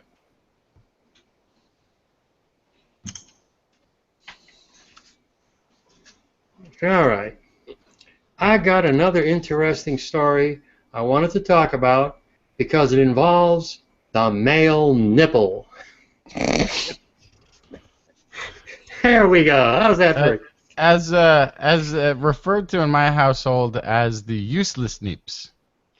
Not necessarily. You see, Justin, if you were a member of the Aka pygmy tribe in Africa, you would know that the male nipple, although it is deficient in terms of sustenance, gives a pleasant sucking sensation to the child. It's a pacifier.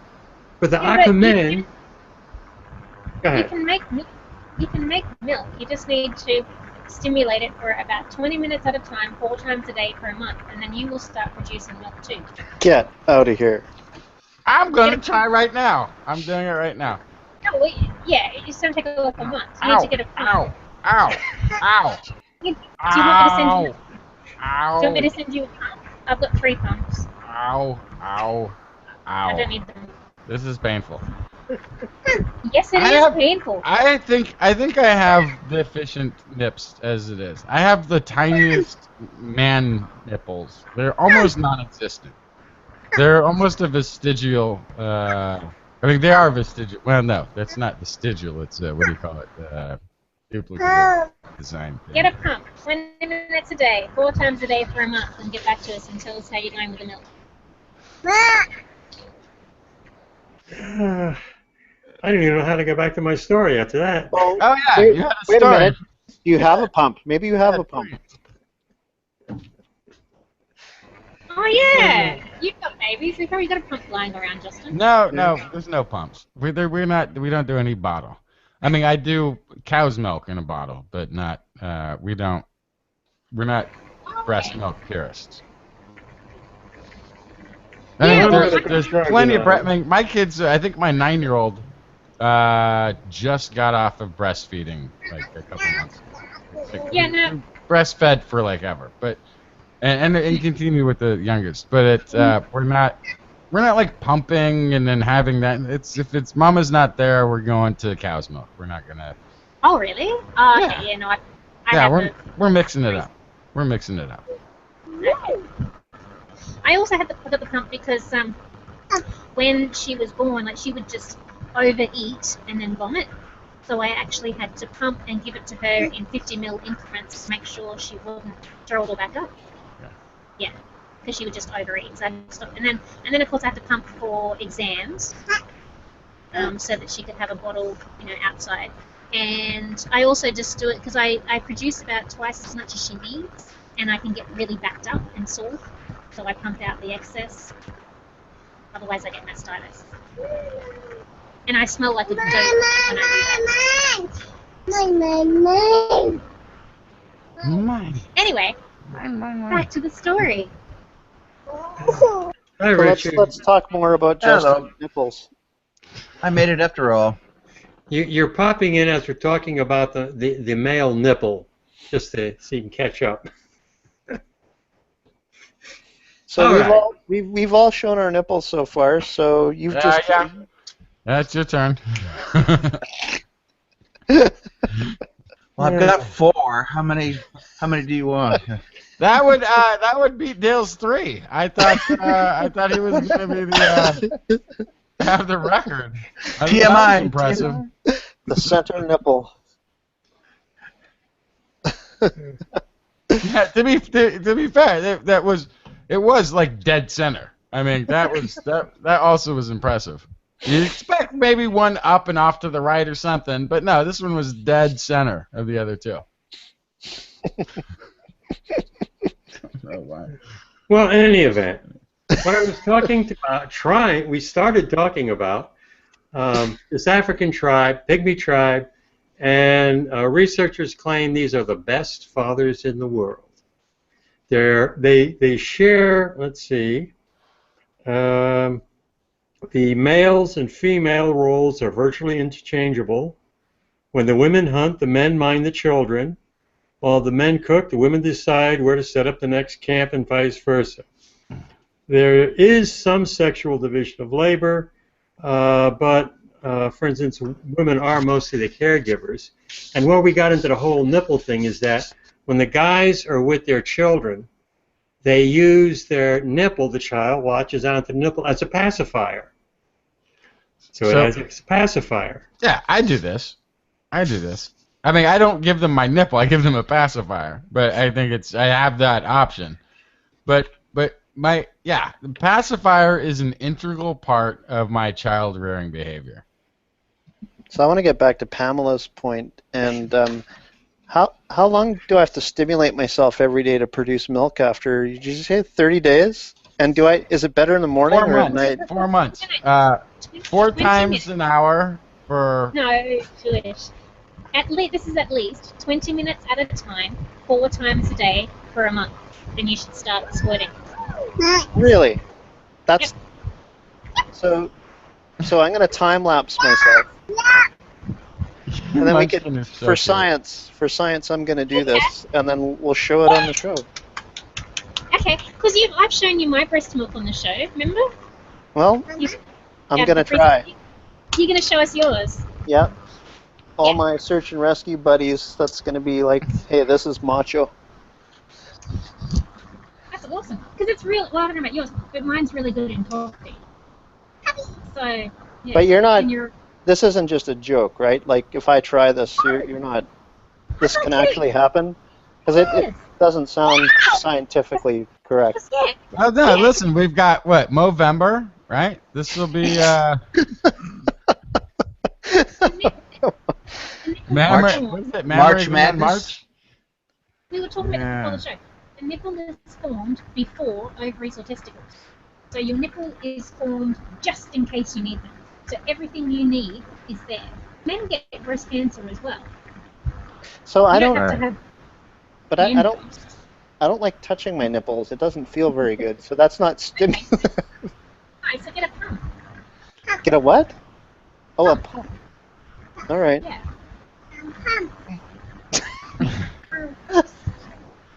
Okay. Let's just throw that old story away, or just.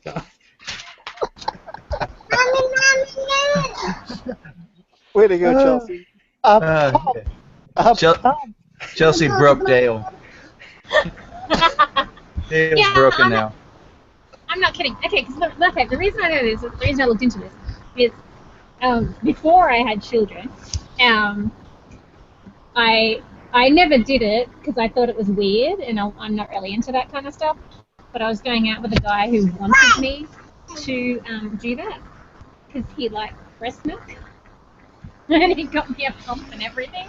And I was just like, yeah, no, I'm not gonna do that. That's gross. So like in his coffee, you mean, right? Well, I don't know. What? No, he wanted to drink it, but straight. But yeah, I wasn't into that, so I never did it. But I looked it all in, and men can do it too. So I've actually learned something tonight because I didn't think that was possible. So. Yeah, you can, yeah. Okay. You do it seriously. Do it for science and show us in a month. Like you're not going to be using a cup at a time.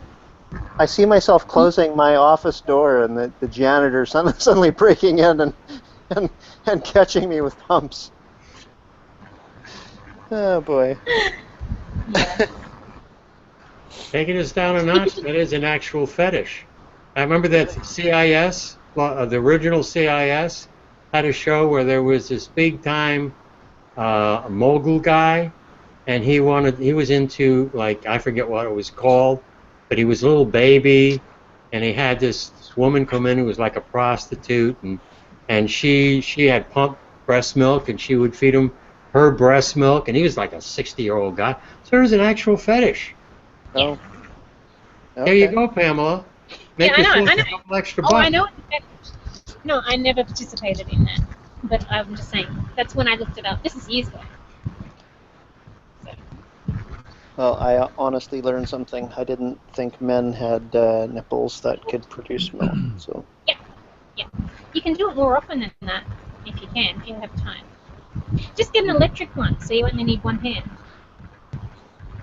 An electric They pump. hurt though. Yeah, you just stick it on there and yeah. I can walk around with it all day and it'll just latch on and.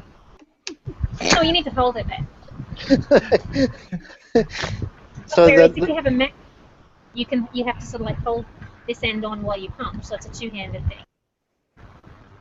thing. So maybe we can use that. Is she yelling pump? Yeah.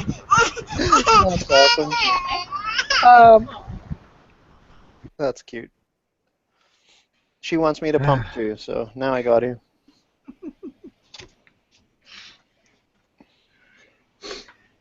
Maybe you can make ice cream. We lost Justin. So if I actually produce milk, what if I sent it out to everyone? Would you? Are you gonna send it? I don't think that's safe. Are you gonna pasteurize it first? Of course I will. I wouldn't just send it unpasteurized. That would be terrible. It'll go off with the gross. You can make butter with it. I made butter with mine. Really? Yeah. That's Takes awesome. ages. You gotta I know shake in the it for UK, there was a company, ice cream manufacturer, that was selling mother's milk. I think they called it Lady Gaga milk or something, but I don't know how well and sold actually. But they were selling it. I'm not And there's interested in recipes online on how to make mother's milk ice cream.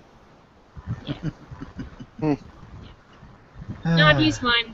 I've made mine into butter and then baked with it and stuff. Yeah.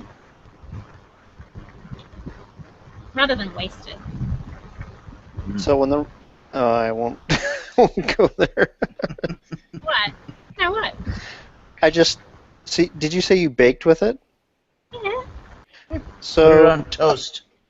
I don't know. I just see Christmas supper at your house and. Did you tell everybody? Hey, try my baking. I don't give it to other people. And why not? Well, because they probably think it was weird. Do you think? There's no point in wasting it either. I work hard to make that. Yeah, exactly. No, but it is. Butter's It's butter. Butter's butter. Yeah, it's funny that we consume all these products from cows and everything else, and we think it's so strange when it comes from our own bodies, which is appropriate, right? Yeah. I don't think it's strange, but I'm sure other people do. Oh, I think Is it- most do. Because even this person that I was talking about that I was dating several years ago who suggested I try that, I said to him, because we're still friends, right, but nothing else, and so I made him a birthday cake, a couple months ago, and I said, should I use my milk? So what's the next story on the docket there, Ed? No, we finished. No, but he didn't want me to use my milk in the baking. He thought that was gross. He only figured it out. So like, if he thinks it's gross, then other people are going to think it's gross. Right? So I just use it for myself. So Has anybody talked about gravity waves yet? oh yeah, let's talk about memory wave. I mean gravity waves. I mean Okay, actually, I had a memory wave. I like that. completely changing. I had a question about gravity waves, and I've been looking for somebody who can give me a hint about it. I figure maybe Richard, maybe Justin. not me. Well, what we're talking about is Okay. where gravity waves fit into the standard model. Because the standard model, okay, you're talking about interactions between particles. Okay. Now you got these gravity waves. Where do they fit in to the standard model, or where are they predicted to fit into the standard model?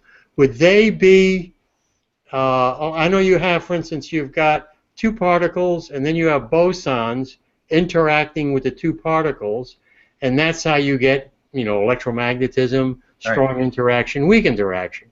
Okay, now we got gravity. With the gravitational waves, what could they be made up of? A particle, the so-called graviton, a kind of a boson that causes this interaction between two particles, and they originate when a black hole explodes? Well, in this case, there were two black holes that collided with each other. Two neutron stars colliding, or a black hole and a neutron star. Any big, strong event, powerful event like that will do the trick. Yeah, I guess if there is a graviton, then they're going to have to make a spot for it in the standard model. Standard model is not chiseled in stone. You know, we can always add stuff on. Well, it would fit. Now, we don't know anything about gravity. Is a big blank hole in the standard model. Nothing there. Okay. Right. Now, that's the so you have a collision, an explosion, an interaction where a black hole loses enough mass or gets dense enough so that it can't be contained within its gravity well, and as a result. Never heard of that. Okay. What causes the black hole to disintegrate, to lose its mass? They kind of don't, except through Hawking radiation. Yeah, which is we're talking over the infinite horizon of time. This process would take place. Yeah, and eventually Hawking radiation will basically cause it to leak away till it's not a black hole. Yeah, although technically the universe would be at this point will expand it to the point at which there's nothing else.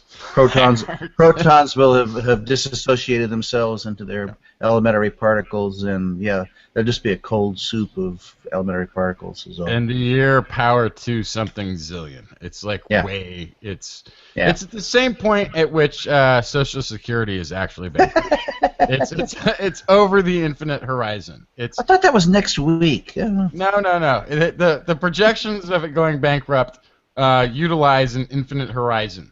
They literally Social Security goes bankrupt the same moment a black hole completely dissipates. It's on the same time frame. Wait a minute. Isn't that where the gravitational waves originated from? In this case, yes. There were two black holes that were orbiting each other, getting closer and closer, faster and faster, faster. Then, boom, they collided, and each one sucked the other down. One was 29 solar masses, and the other was 36. And, babies. Yeah, babies. Yeah, they were stellar mass black holes. Yeah, they weren't supermassives. Yeah.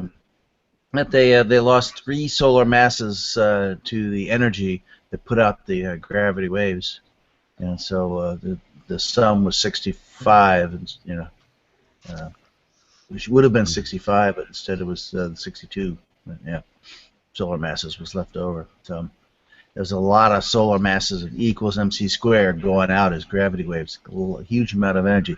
Now, when it finally reached here on the 14th of September, it was a ripple that was 1/1000th the size of a proton. So it was a teeny little amount, and it was amazing that they detected it at all. And in fact, my boss Pamela Chelsey thinks that they kind of didn't really detect it, or it was marginal at best. 5 sigma is the cutoff. Anything less than 5 sigma should be ignored, and this was 5.1, so marginal at best. Yeah. So I still have issues with this because I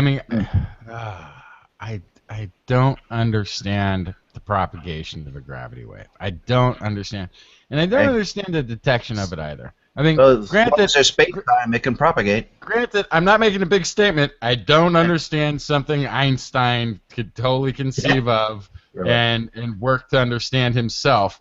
But it seems to me that if time and space have been distorted, and you have a detector in that area in which time and space is distorted, you wouldn't know because it's been distorted in a proportion to you.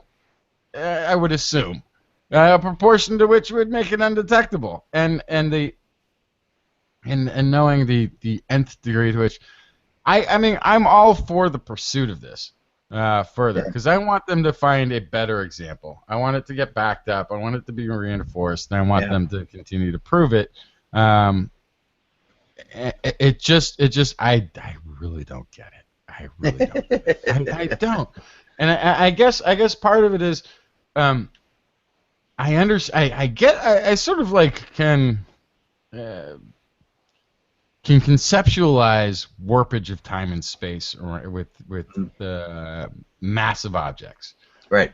And that sort of has a physical effect on space-time in an area where this black hole exists or two black holes exists, and I can see out to a certain extent this propagation or this swirling of these two, but beyond as it's as you're going out, I have a really hard time conceptualizing how this this ripple effect takes place, and just keeps going out further and further, and the farther it gets out, the more likely it is that male nipples will lactate. And no, wait a minute, I'm confused. That was the mammary wave. Yeah. Hey, I like your new microphone, by the way. This is cool. I'm really digging this thing. Yeah, I can't tell if the sound quality is any better because the way this is all set up, I can't hear myself because it would be too much feedback in the headphones. That was a delay. Have you got a delay in your headphones? It's I don't even if without a delay, it's distracting. And this is the way in studio it was always set up so that in radio studio it's set up so you can't hear yourself talking, and it's because odd. It's too distracting. You're hearing yourself talk while you're saying it louder than your internal dialogue, and if it is even slightly askew. Then it's insanely distracting. So I don't have an audio check in my headset from my voice. My voice doesn't feed back into the microphone. I can hear all of you, but testing. Yeah, right now I don't hear myself, but it's because of the way Google Hangouts is set up. But when I record podcasts, like I was just a little while ago, I definitely have to have it here so I can hear if there's a truck going by outside, because this condenser, large diaphragm condenser mic, will pick up anything. I mean, if the cat in the next room farts, I mean, it's gonna, it's right there. Crazy. Just too sensitive. Do you have a cat? Two. What's with cats and cucumbers? Huh? Memes. Internet memes. No, there's a vet. The vets have said don't do that to your cat, apparently. Yeah, I saw this thing with cucumbers, and I didn't know cats reacted that way to cucumbers. Could have been anything, a chicken. Have you seen the vets a chicken gizzard would. Don't do that. Oh, but it's funny, and the cat gets good exercise. Yeah, but why? Why do they freak out about cucumbers? Yeah, that's weird. Maybe they think it's a snake somehow. A big fat green snake. Yeah. I'm not going to tell you where my mind is going with this whole cucumber stuff. I don't want to go down that road. After the lactating male nipples and the cucumbers and cats, the standard model is broken. We're Well, okay. One last attempt at this gravitational wave business. Okay. Now, you've got two black holes made up of bunches of mass. They collide. Okay. Now, as a result of the collision, you have energy and you have mass, correct? Okay, so the energy is released in the form of gravitational waves. Right. Don't you also have mass in the form of particles being released? Yeah, but I think they're talking about space-time. No. Okay, well, this is why I don't. Like, are they not? They basically, it's a fluctuation in space-time. Is that not correct? Yeah. So when you have either, there's two things. First of all, you got to talk about what the distortion is, and I might be off here, but I'm going to give it a shot. So there's two ways. They found out that Einstein found out that space and time are manifestations of the same thing, right? One affects the other. And the way that you can distort these things is through an intense gravity well of some sort, like even the Earth. There's much. The Earth has a mass large enough that our GPS satellites, they have to account for this effect, or GPS wouldn't be accurate for this space-time distortion, and they have to include it in the satellites, or it wouldn't work. Our phones wouldn't tell us where we are.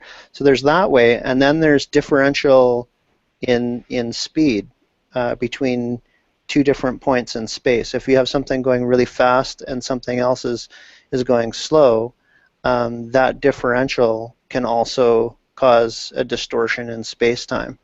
So what's happening with the black holes colliding is you have this massive gravitational well and disruption, and the theory is space-time, just like water on a lake, a calm lake that has a nice sheen to it.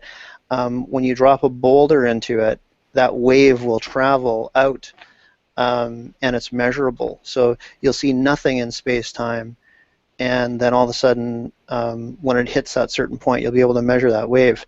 And with LIGOS, they basically took two perpendicular, I think laser interferometers they're called. Yeah, just one. Yeah. Mm-hmm.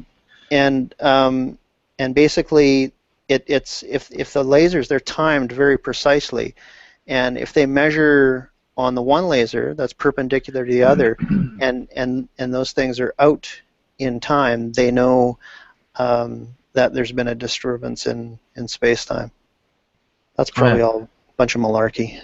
No, the cool thing about the LIGO is the way that it's one laser, not two, and it comes to a beam splitter. The beam splitter sends the half of the laser beam east and the other to the north, and it goes out and it bounces back off of mirrors.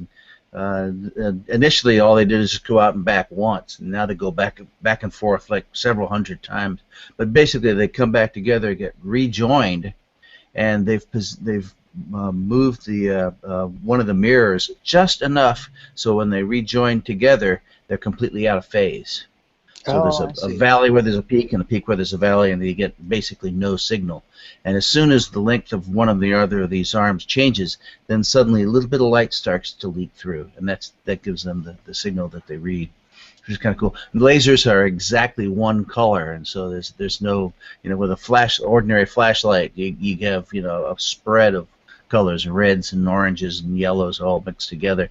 But with a laser, like my green laser that I always have here, when that sucker hits, it's exactly one color, one green color, and so you can know exactly how much what the wavelength is in terms of millimeters or microns or whatever, and so you can shift one mirror by half of that and have them arrive back at the beam splitter exactly out of phase with each other. It's simple and brilliant. Yeah, it was really quite easy. Very expensive after they made the enhanced version of it. And the signal basically from there's a tractor trailer hitting a pothole 5 miles away is going to make the thing. And there's a ripple in space-time from that. I mean everything. Probably if you had two buzzards flying overhead, they would hit each other, and that would cause a ripple in space-time too. So you basically got each one of them, the one in Washington State, Hanford, and the other in Livingston, Louisiana, are both making these, getting these kind of random noise readings, and then suddenly they kind of go together and they get bigger and bigger, and then they go back to being random noise, and that correlation of the two was only about 1/8 of a second, and so it really wasn't much of a signal. But the computers were set up so that they could look at the signal and begin to determine something was going on about 3 minutes before it happened. So as the two black holes were starting to get really, really fast, the computers said, hey, something's about to happen. And then when they got really, really, really fast, that's when the signal started to get together, and then boom, it was all over. So this is basically going to lead to a new way to view our universe, much like a telescope. This is the new telescope of the future. Yeah, if we have a few tens of billions or trillions of dollars to throw at it, there's a good possibility that this signal announcement was done mostly to get money. Well, There's a good possibility that. Justin said the chances of what's the guy's name, Bernie Madoff, he's going to get elected president, and somebody like that, yeah. Hey, you know what? You know what? They were laughing at me. Let me just say this. Let me just say this. Okay. They were laughing at us when at the beginning when I announced my candidacy. They said this would go nowhere. We were behind 75 points in South Carolina. We lost by 20. This is not so bad. Yeah, this was the thing though. very good. Bernie's doing it, and I think that okay. So like Bush dropped out. Yep. Bush had hundreds of millions of dollars behind him. Super PACs. He had Koch.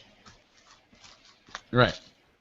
And there's a silver lining to this Citizens United, which is that you have these unlimited donations to your campaign through these super PACs, which you don't coordinate with or control. So then why bother raising money for yourself? Why bother going to these fundraisers and trying to raise the 18, 15, 20 million dollars to run your campaign when there's $100 million in a super PAC that's going to run your campaign for you, right? Why even bother? Unless you do kind of poorly in a few states. And then those running the super PAC go, yeah, you know what? I'm going to stop pouring hundreds of millions of dollars into these super PACs. I'm going to put them somewhere else. And so you have no fundraiser campaign. So now your 2 or 3 donors that you're relying on for all of this funding, gone. They're just gone, and now your campaign is broke like that. Bernie, on the other hand, has got and I count myself amongst them, rabid support. Crowdfunded.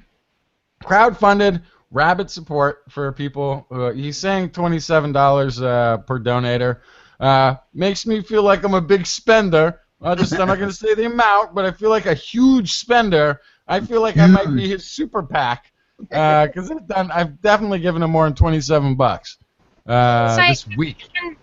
Can foreigners give any money to Bernie?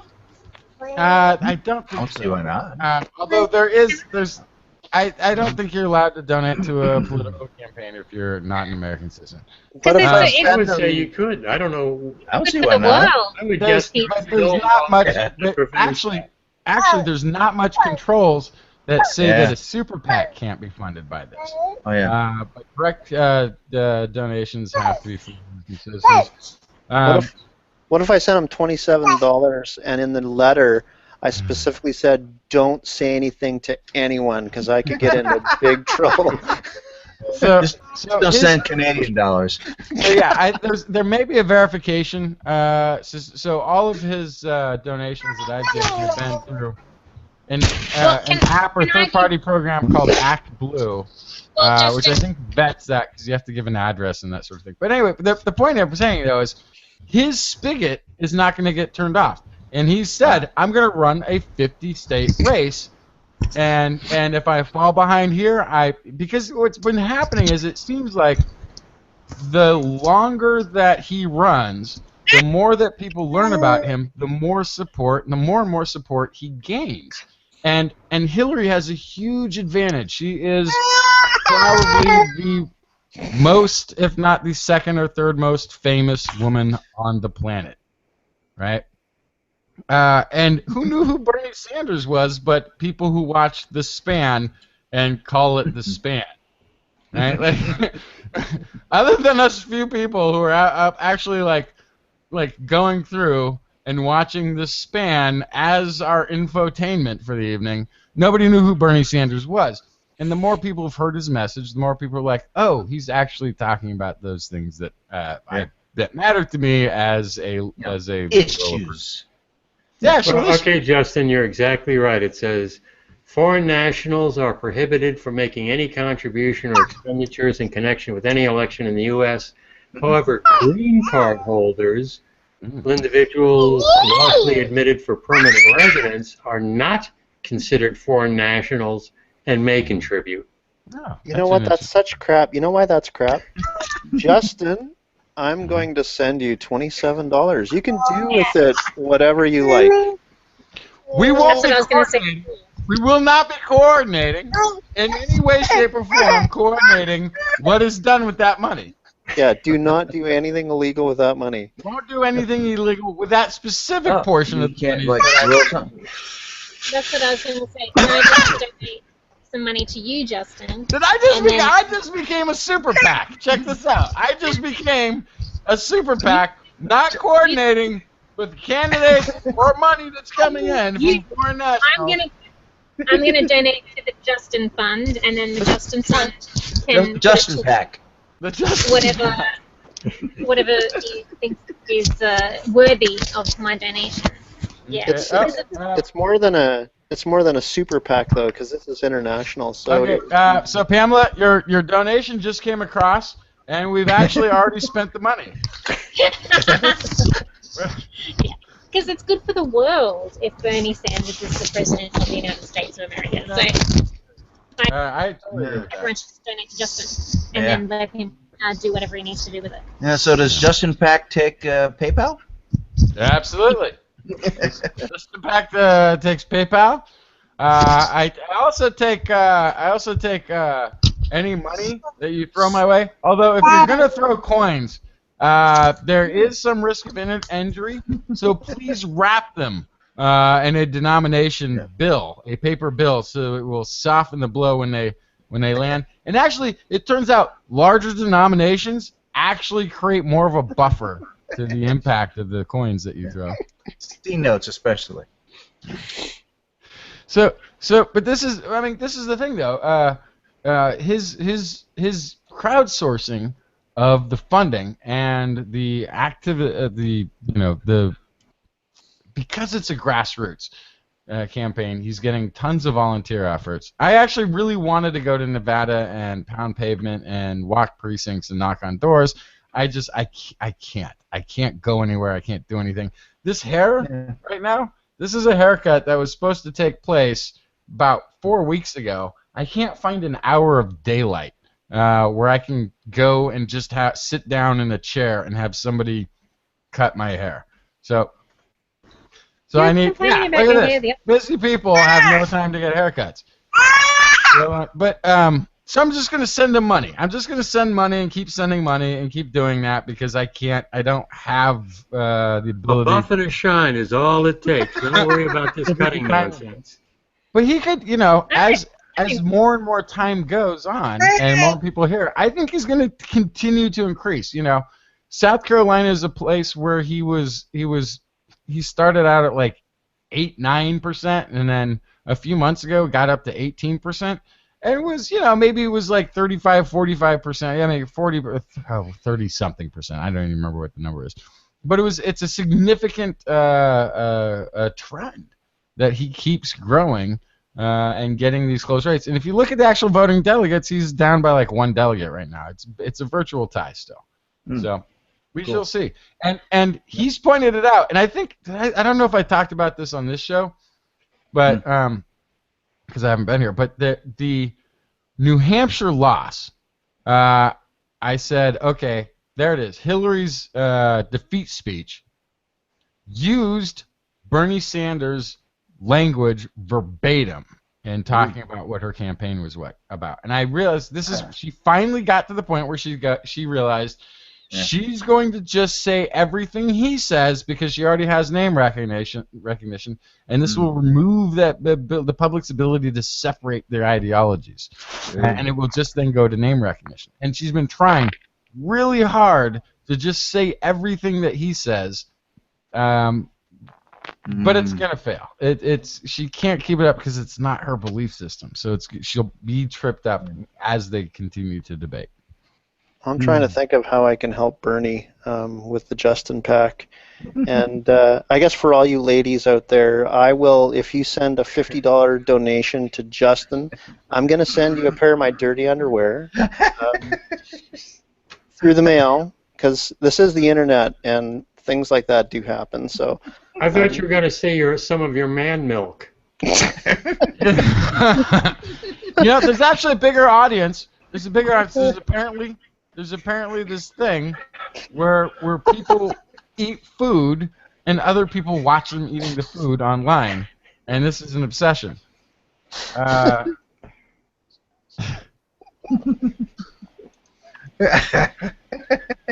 Man milk. I love But it. a man milk show. Forget the man show. We'll have a man milk show.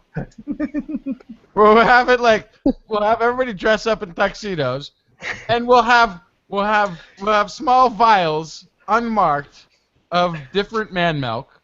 We can all taste them. We can all decide which man milk is the best. Right? give us some Rating thing. We got to have a taste. I mean, the only person who could judge this taste test is Chelsea.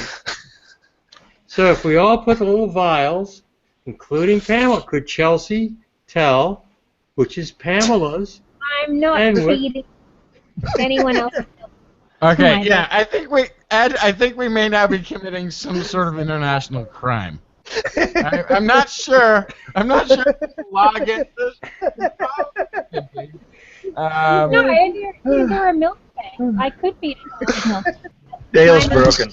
But I think Dale's gone. I don't think it should be a straight tasting. I think we should have one further step. We need to turn it into ice cream. Oh God. Yeah, but I'm not feeding it to Chelsea. We need to turn it into ice cream. Actually, you know what? No, forget that. I'm making butter. But you're a smoker. See, I don't want your butter. What is that? I don't smoke with my nipples. Like, that's not. I don't put. Like, what are you talking about? But it gets in, like anything you ingest gets in the milk. I'm very particular. She wants pure organic. Yeah. All right. All right. So Ed, Yes. what's the next thing on the? Okay. I got. You can choose. I Yeah, can talk about. We've done LIGO and man milk, so Well, no, I And can talk about how undifferentiated sister cells help the main egg get all the energy it needs to develop. I can talk about vaginal seeding. There's another interesting story. oh yeah. Oh, we can get into the whole Apple versus the FBI story. Oh, let's do that one. Kind of thought you might like that. All right. Now this has been reported on. You know, every tech show I've watched has talked about this. This is, I think this is from the Christian Science Monitor. Just going over some of the points. Comes down to the FBI going to a judge, getting a warrant, and the warrant says that Apple has to provide the FBI with the technology or be able to break into the phone of a terrorist. Let's see. Many cyber experts say that older iPhones, such as the one the FBI recovered from the San Bernardino terrorist attacks, are already hackable, and that software Apple is being asked to write for breaking into the phone recovered by the FBI would be unlikely to compromise the newer, more secure models. Tim Cook is saying if the company were to comply with Tuesday's order from a magistrate judge and somehow create software for unlocking the specific phone, it would be giving the government the potential to unlock any iPhone. Yeah. The FBI wants Apple to help in decrypting its iPhone 5C model. The encryption on the phone is tied to a passkey that a user sets to lock and unlock the device. The phone has an auto erase function that can be used to delete data after 10 failed attempts to log into the device. The phone also features a passkey delay feature that forces the user to wait until a longer time between guesses with every wrong guess. I want to jump ahead. So before you do it, this is something that I didn't realize, that after too many attempts, the thing deletes all your data. Yeah, it scrambles it all, turns it into a brick. Because my 2-year-old has gotten a hold of my iPhone enough times where I picked it up and realized I have to wait 10 minutes before I can use my iPhone because she's just been hitting the passcode buttons, right? And I didn't even realize I can't let her have it for too long. She could delete all my data. I had no idea. So I'm glad now I know this because I just thought it would keep going further and further and be like I have to wait like 24 hours before I can use my iPhone again. Yeah.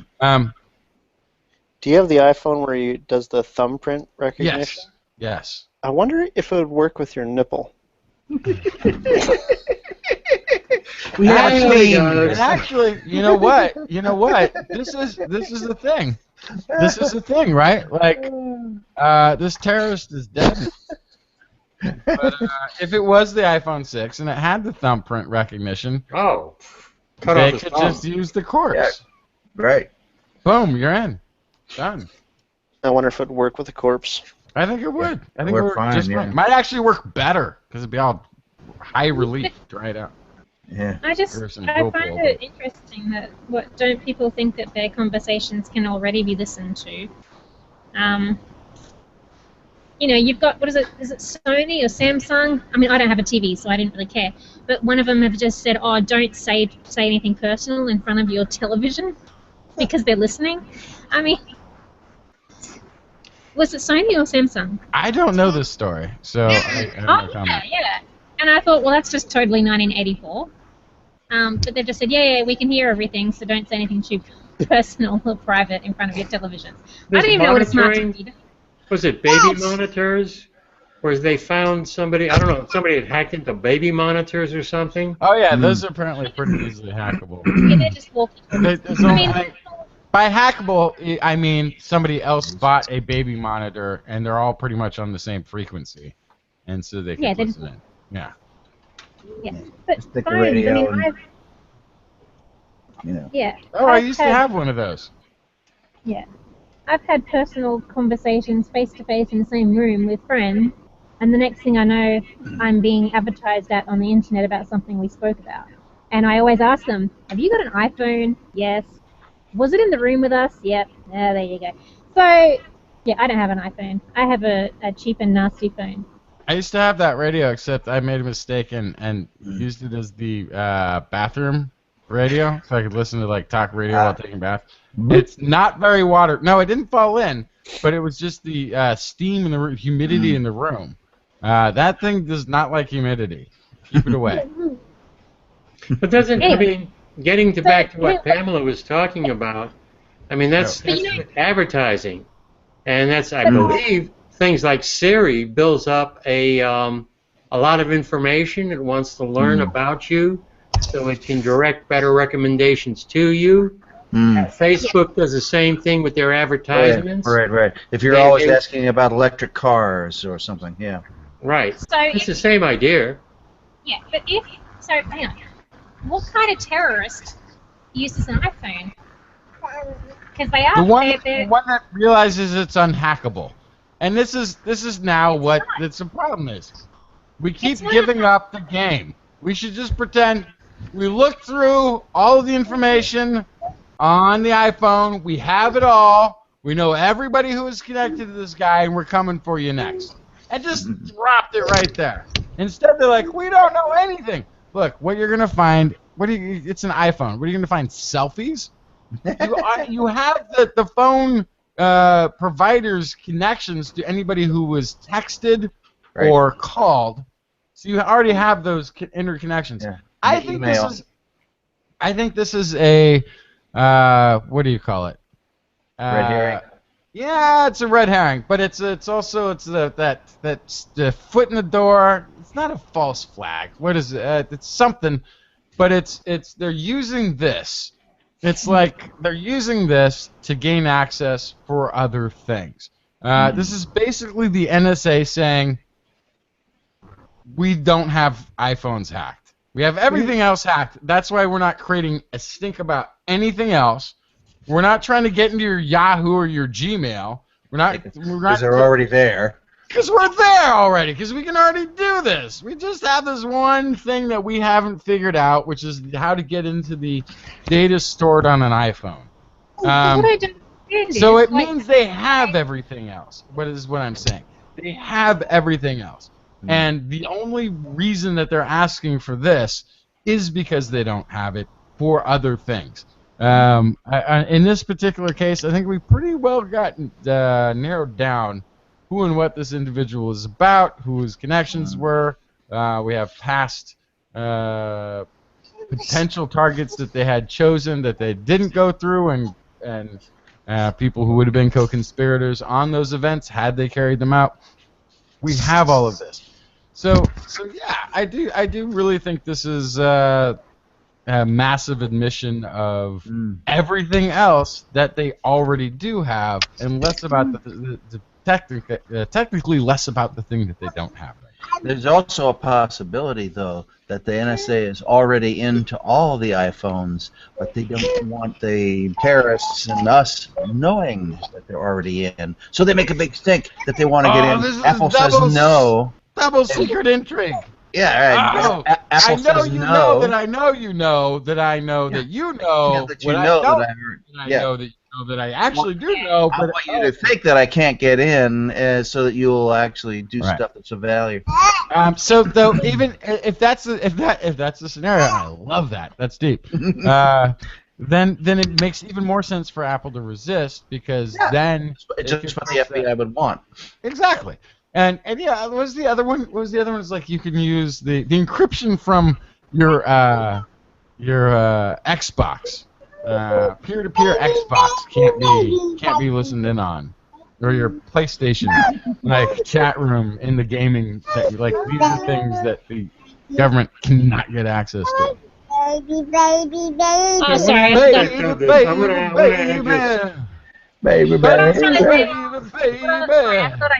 She must have hit the mute. What I was trying to say before is that's what I was trying to say. iPhones are already hackable. Yeah, they're just trying to legalize what they're already doing. Because what they've done is illegal. And they're just trying to legalize it. That's all. Okay, so I want Chelsea to represent Apple against the FBI. And is they're like asking for like access, just to be like, baby, baby, baby. Baby, baby, baby. Baby, baby, baby. You can't IT like I can. That's the problem. You just can't do it. Yeah, she's pretty cluey. Alright, BRB. Yeah, that's what it is. They're just trying to retrospectively legalize what they've already done. Because what I'm thinking is, how dumb do you have to be? iPhones are very hackable. So it just tells me either they've got a lot of really stupid people working for them, or they've already done it and they just want to make what they've done legal. And even if they aren't already in to the iPhones, any information they find in there is going to be old and of really useless or limited value. Yeah, I mean, there's also every state is already lining up. I read one article where they're like I forget what state it is, 178 cases where they have iPhones they want to get hacked into. So it's not just this one instance we're talking about. As soon as that court decision is made, it's going to, open up a whole new can of worms. And there's one part of this. It says the court wants Apple to load the new software on the recovered device at a government facility, or provide the government with remote access. So that's the tricky part. That would obviously give the government capabilities over this particular technology. And the other thing, you have a court order. So I don't trust the FBI. I don't necessarily particularly trust Apple. But the one part of our system I trust the most would be the courts. The courts are the last resort when it comes to the law. So Apple hasn't said they won't do it. They're going back to the court, and they're going to tell the judge, this is what we have to go through in order to comply with what the FBI wants. Whoever wins is going to appeal. and this is going to go to Supreme Court. And guess what? We're missing one Supreme Court justice. Mm-hmm. So the next president, now I'm getting back into politics, Supreme Court again, case of last resort. This is the kind of case that the Supreme Court is going to decide. Very important case that Supreme Court's going to decide. And right now, we have 8 justices, which means you can get the decisions split 4 and 4, which means the Supreme Court is not making a decision. It simply goes back to the lower court ruling. That's a very unsatisfactory result. You want the Supreme Court to make a decision. Well, they can only do that with 9 judges, 5-4, you know. And so the next Supreme Court justice, whoever picks it, going to have a huge impact on laws in the United States. The Republicans are in control of Congress. They're doing their job. I don't have any problem with the Republicans trying to not want to confirm the nomination by the current president, but they can't say we're not even going to have a hearing. That's wrong. You have got to at least say we're going to have a hearing, tell us who is the guy you want to nominate, and then we can decide if we're going to go along with that nomination. Yeah, right. And if that doesn't happen, and I don't think it will, it means the next justice is may very well be the justice who decides, who's that 5-4, that swing vote justice, who decides the important cases like this. I'm not even sure that Apple can crack into that phone, because I mean, I've got an Apple iPhone too, and the you have to go unlock your phone, and you have to go from your phone or sync to your computer in order to put new software on, to update the software. And updating the software is exactly what they'd be doing to crack into, because they have to change the operating system in order to give them the back door that doesn't exist. So I don't think they can do it, no matter what the courts or the FBI says. Oh well. I think there's part of it that says. Oh, sorry, Pamela. You want to say something? Just have they make you do all your updates, and if this doesn't work, if you don't update, people will eventually have to update or throw their phone away. Yeah. What Chelsea said.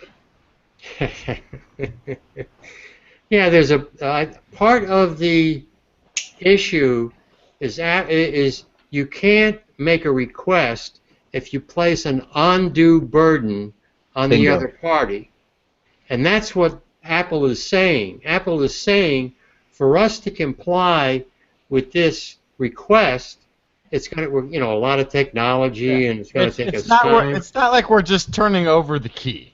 We're not just handing you the key to the lockbox. Okay, you can have it. We have to invent it, and we've done everything we can to make this thing impenetrable. So you're asking us to dedicate R&D dollars, and maybe it's giving a $10,000 grant to a kid at a university who's going to bust it like the CRISPR chip was busted for his thesis project. This happened at Berkeley. The government came up with an encryption chip that could not ever be broken, and a kid at Berkeley, as his thesis in computer science, busted. Yeah. But you're asking, like, we're the probably amongst the best on the planet at creating an encryption, and we did it so well that we would have to copy and paste our company to do the R&D that we did to create this in order to undo it, and it's just financially, fiscally insane. Which your request. You have ain't happening. No. So I mean, if all of the, here's the explanation of that. If all of the money that you've given the NSA, the black budget billions and billions of dollars that the NSA burns through every year isn't enough to do it yourself, how the fuck do you expect us to do it and run a company that's creating a product for the public? That And the a public profit. wants? And a Yeah, profit for at a shareholders. profit. Totally ridiculous request. Totally meaningless. Totally can't go anywhere. And to Richard's and Pamela's points, maybe it's all a ruse. Maybe they already have broken in, or just looking for the legal right to have broken into it, or maybe this is just a ruse to make everybody think they haven't broken into it. Like maybe that's the best explanation of this, because otherwise the request is nonsensical. Well, something you alluded to, Justin, and I don't think we've got people in government, including the FBI, who seem to understand or have a good understanding of computer expertise. They don't seem to. The way they handle this, they had taken that phone and gone direct to Apple, and Apple has cooperated with them at all times, and handed that phone to Apple, Apple would have been able to break into it. No, I don't think so. That's what I'm saying. I think Apple said they could have. No, somebody tried. Somebody tried. They brought it back to the company that actually owned the iPhone because the guy was an employee or something. I have the solution. Tried to change the password, and that's what zapped everything. Here's the solution. And there is a solution, and it's very simple. And I understand I'm sort of a technology Luddite. Here's the actual solution to this. You put the phone in a Faraday cage.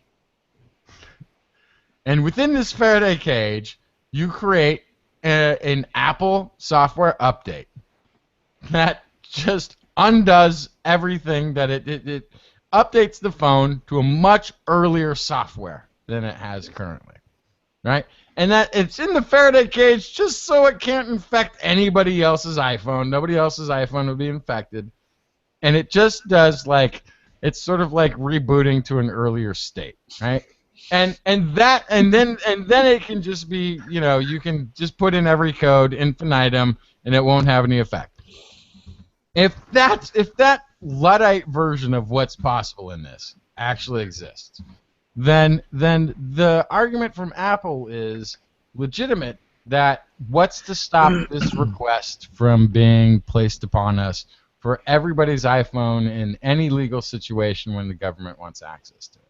And if you take that legal, and that's sort of the legal approach that they've been taking to it, maybe, then you're saying you've basically given the government. I mean, this is a FBI? This is the Federal Bureau of Investigation. What is the Federal Bureau of Investigation in? They can be in anything. They could be. This could be the phones of the guys at the who were occupying the bird sanctuary. This could be used against Occupy Wall Street. This could be used against anyone. And that's the ultimate concern is where do you draw that line? And I don't know if the Faraday cage scenario update is nonsensical, but I think the argument about creating a safe place for citizens to maintain, and I've made this argument before about the internet and about the ability to have equal access to internet speeds and upload speeds, download speeds, that the internet itself is the new forum. This is the democratic space. This is a communal space that we share now. The fact that you can speak your mind at the city park is meaningless unless you've got a banner that says the end is nigh, right? This is who has this conversation. The public forum is now online. That's where it exists. That's where our democracy and our freedom of speech really exists. And if we don't have free spaces in which to have these conversations without government oversight or intrusion, then we don't have that freedom of speech. We don't have that public forum freedom. So the iPhone also has, as we rely on Google to do recall of events of the past, to look things up, to find out what meningitis is, as we did tonight. Nobody knew. We had to Google it and find out what meningitis actually was. this is also becoming sort of like the inner dialogue. What we Google, what we store on our phones in terms of searches and conversations with confidants. This is also our inner dialogue. This is almost like being able to peek into somebody's brain at this point. And in that respect, I think it does require a level of privacy protection that goes above and beyond the necessity of finding the selfies of a terrorist who's already dead.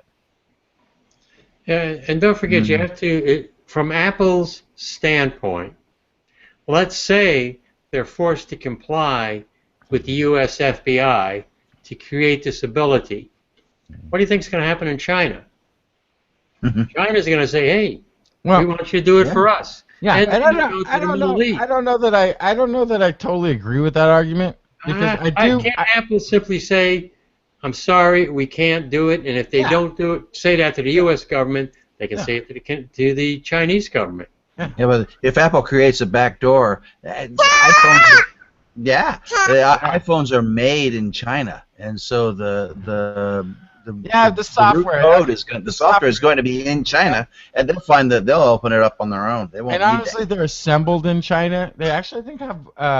Am I right or wrong about this? I think they have a majority of components made in a combination of like Germany and Israel, Singapore, and the components themselves are created in lots of places. The assembly takes place in China, but it's actually a very small percentage of the overall dollar that goes in the iPhone is put into that part. But if there's a back door, the Chinese will find it. Right, but it's even if it's not about there being a back door, I think you could still deny China access. You could deny other countries to say there's a legal framework in the United States which is different than yours, but still. I think when we find any sort of space for human privacy, I think an iPhone, which we're so readily connected to, should be one of those. As though you're the human brain, as though they were saying, we're going to scan your brain to find out everything you know you can divulge without your willingness to take the fifth. I think an iPhone is good enough, and as that iPhone interacts with the outside world,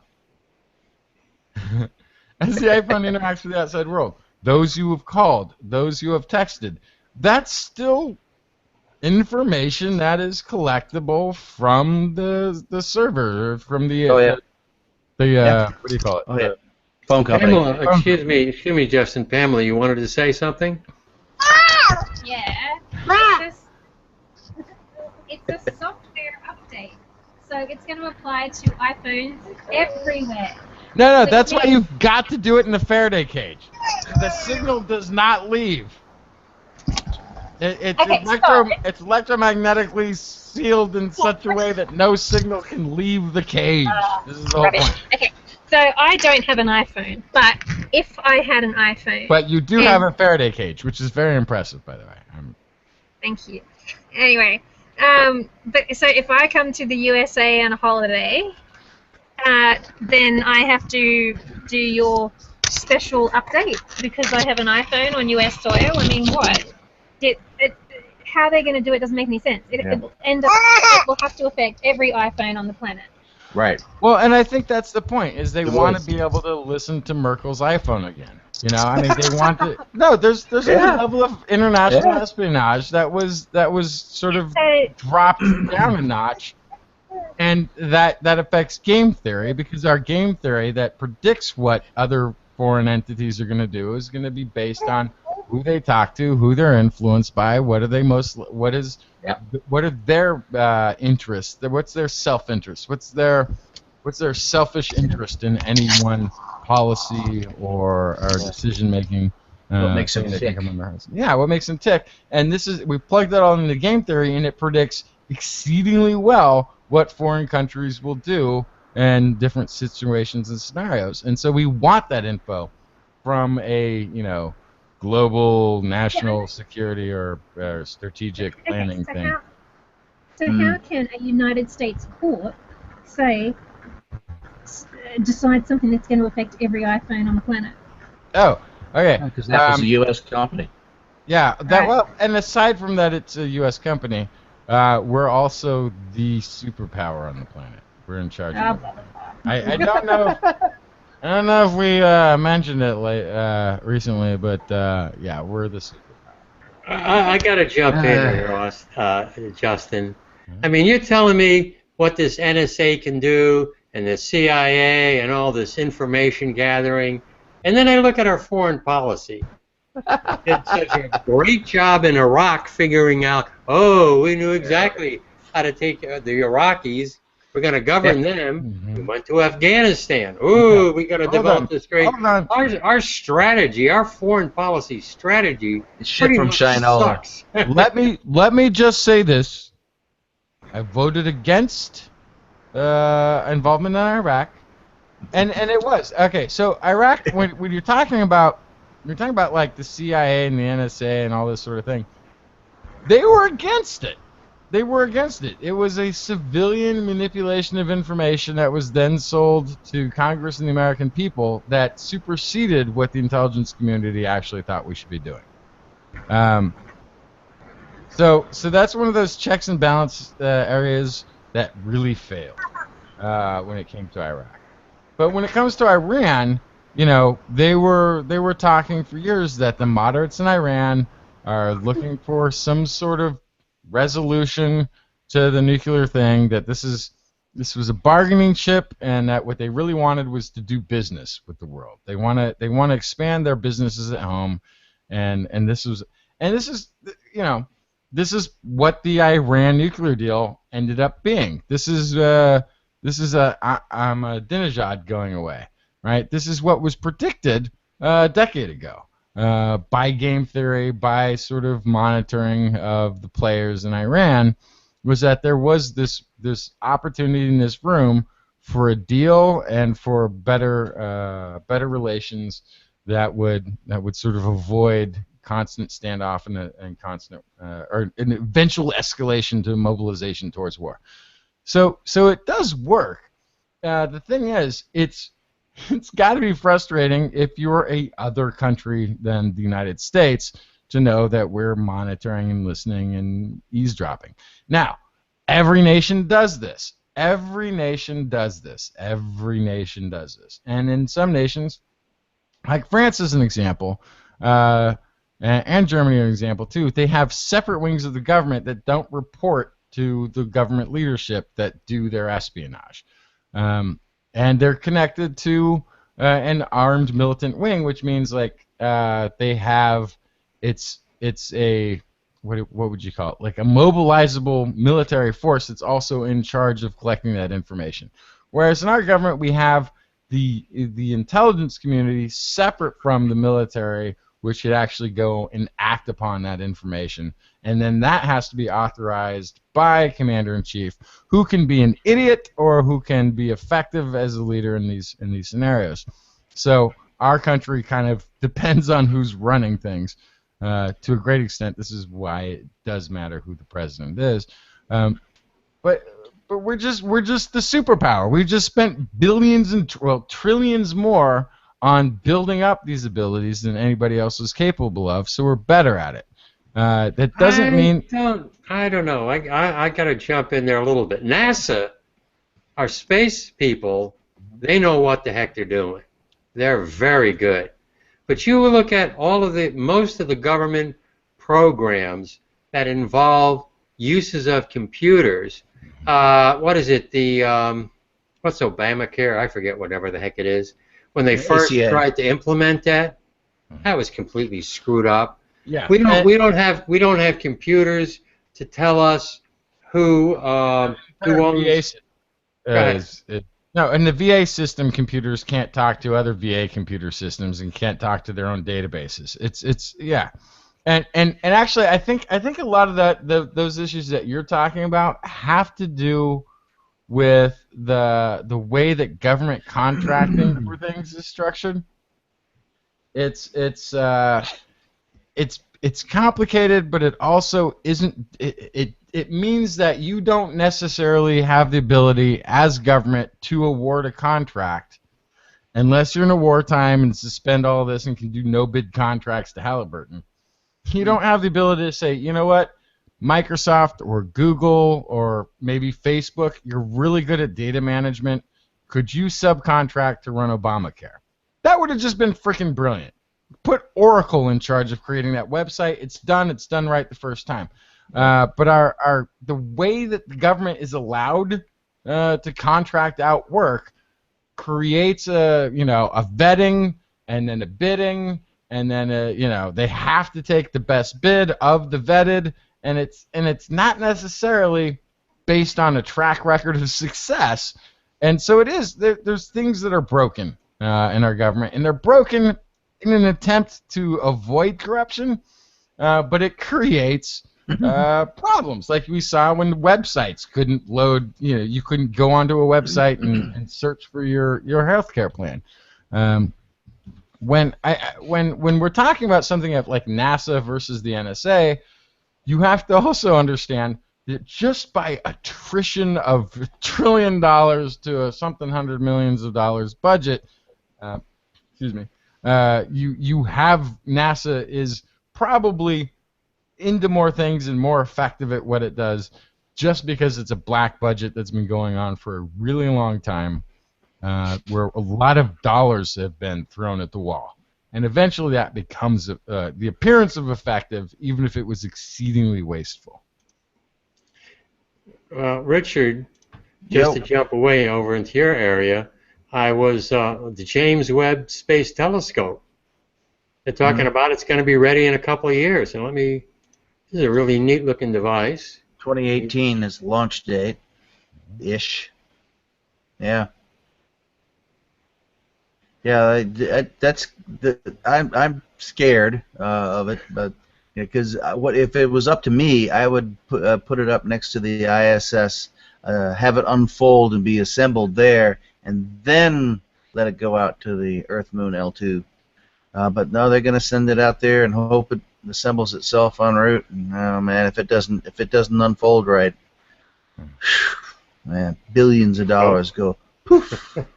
I don't want to hear that word hope when you're talking about a billion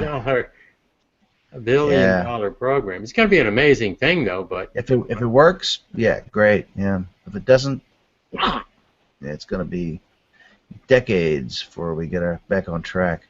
And don't even get me started about the 30-meter telescope in Hawaii.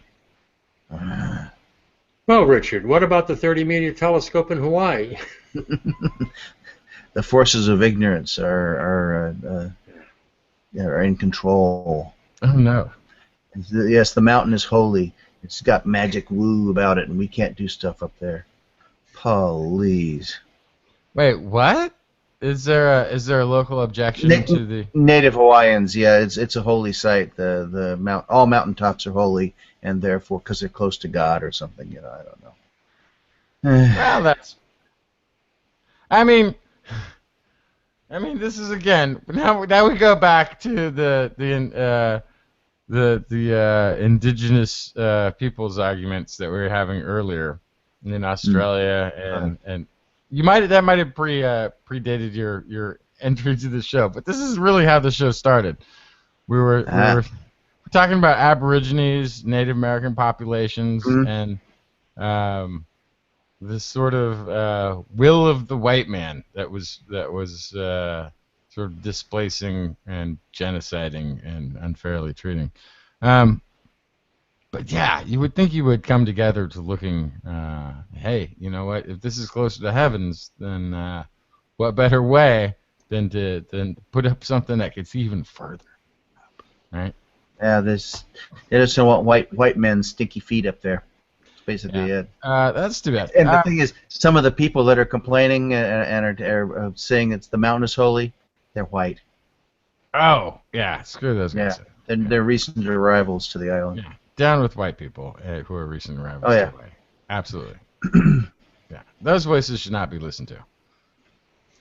Yeah, something I forgot, interesting thing about that whole conversation we had earlier was that in the United States, when the Native American groups were able to open up casinos, you suddenly had an explosion of people claiming Native American heritage. One of them was a friend. Yeah. I think he had, I don't know, it's at 1/16 or something. So I don't know how many of the people running the casinos are actually full-blooded Native Americans. Like, Maybe some of them. No. Very none few. of them. Very few. I would say none, even. Yeah, Richard's right. So what they largely did was bring in people who had experience, and these are like they licensed small it out. corporations. Yeah. Who had like Atlantic City casinos or Las Vegas casinos to come in and run it, and they just get paid off of the profits. They get a piece of the. Yep, they get a cut. Exactly. And in some cases, I've seen exceedingly positive things. I was this is random, but it was back when I was working for a large department store that had. And I happened upon some people at a Starbucks who were talking about, all these products that they were listing off, and I was like, I'm a sales manager at a department store. What is all this that you're talking about? And it turned out they were from, it was called the Manpower Consortium, and they were outfitting, they were a collection of funds that go into them to do stuff for the Native American community. And they were outfitting youth groups at different reservations throughout the state of California with things like televisions and video cameras, and so they could go and record stuff, and they would have refrigerators. They were creating youth centers for all of those reservations, and they spent about $110,000 with me outfitting these youth centers. Positive. And I've also heard of people who are taking down $20,000 a month as their cut, and they don't work, and they're buying cars, or they're doing too many drugs. It's turning into like a Playboy lifestyle with some sort of like less community building type activities going on in any sense. So there's good, there's bad, but as a whole, I think compared to poverty, which a lot of these reservations were afflicted with, having money and as your society crumbles, maybe a better way to go. It beats the alternative. Yeah, and there's definitely people who are taking advantage of this for the positive. So, well, I mean, casinos themselves, not necessarily such a great deal. Atlantic City going bankrupt. Most of the casinos are closing. Las Vegas is in financial problems. Not even talking about their water problem, but even Las Vegas, the casinos are not doing all that well. The Native American casinos in California, I don't know what's going on elsewhere, but they seem to be doing quite well. I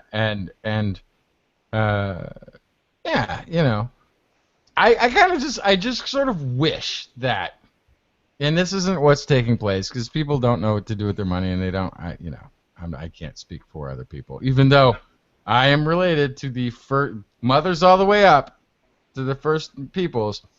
But if I was getting that $20,000-$30,000 a month for casino money I would straight be buying real estate. I would buy this freaking country back from the white man, one plot of land at a time, and then as soon as I owned 100 acres here, 50 acres there, I'd start lobbying with a few bucks on the side to have that land declared part of the native nation again. And that would be my tactic. I would just buy land, pay off these corrupt white men, and get them to redefine this land as native nation land again. I just continue to do that.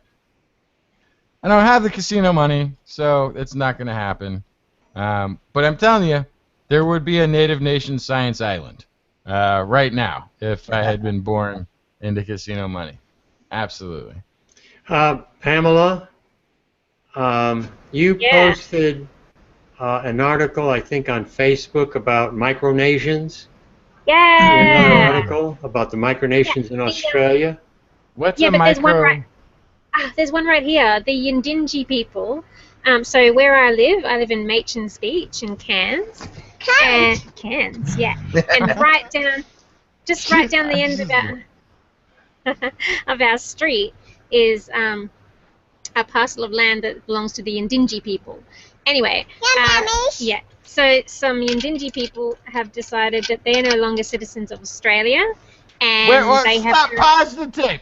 Did you just hand a flask of whiskey to your daughter? No, it's water. Don't be silly. Infant daughter. You just handed her a flask of booze. Here, Oh, you're I did. talking too much, kid. Pipe down. Here, have a shot. Yeah, oh, Water. Who puts water in a Haida flask booze thingy? Okay, the reason, one, the spout is the perfect size for her little mouth because the big spout she throws back and she won't use baby stuff anymore, right? The lid is attached so she can't lose the lid. It's stainless steel so she can't break it, and there's no toxic plastic. Also, her little hands fit around it really easily. I've got to get this for my daughter now because now I just love the idea of going down to the park. Here, have a snort. Kid a flask. There you go, kiddo. There it is. Good I for bought you. it brand new for her. It's never had alcohol in it. It's only ever No. had I absolutely understand. But I just It's love this perfect. picture of Papa at the park with his daughter Yeah. popping out the flask and go, Some for Yeah. me, Yeah. some for you. And it fits in my pocket for us to go to the oh no, park. So it's dope. That's why it's designed that way. It's so you can take booze wherever you go. yeah. So it's perfect for babies. I actually think they should. Like this is a 9 ounce. I think. Yeah, it's perfect. Why? Yeah.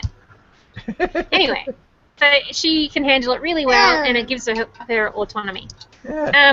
Dale can put milk Micronations. in it and ship it to you. Yeah.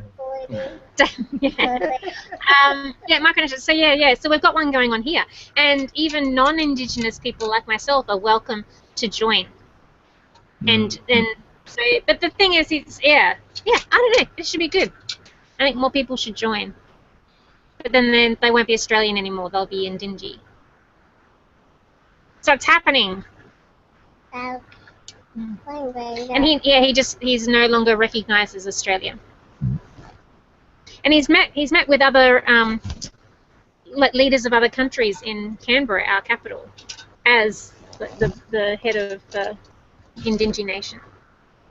If I'm mispronouncing that, please excuse me. I think I'm pronouncing it correctly. So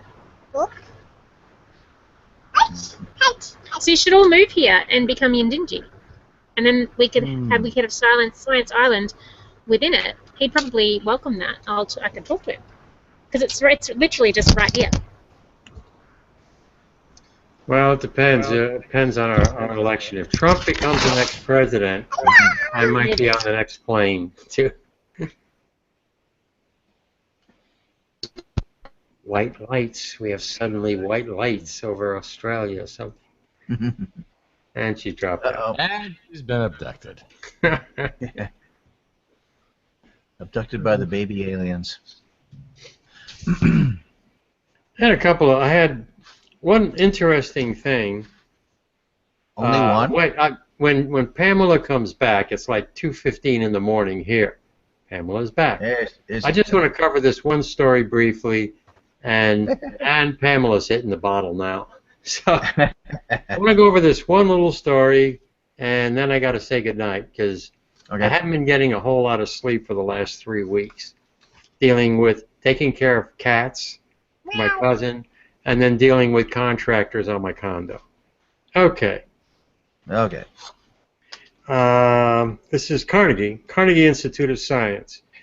They demonstrated that mammalian egg cells gain crucial cellular components at an early stage from their undifferentiated sister cells called germ cells.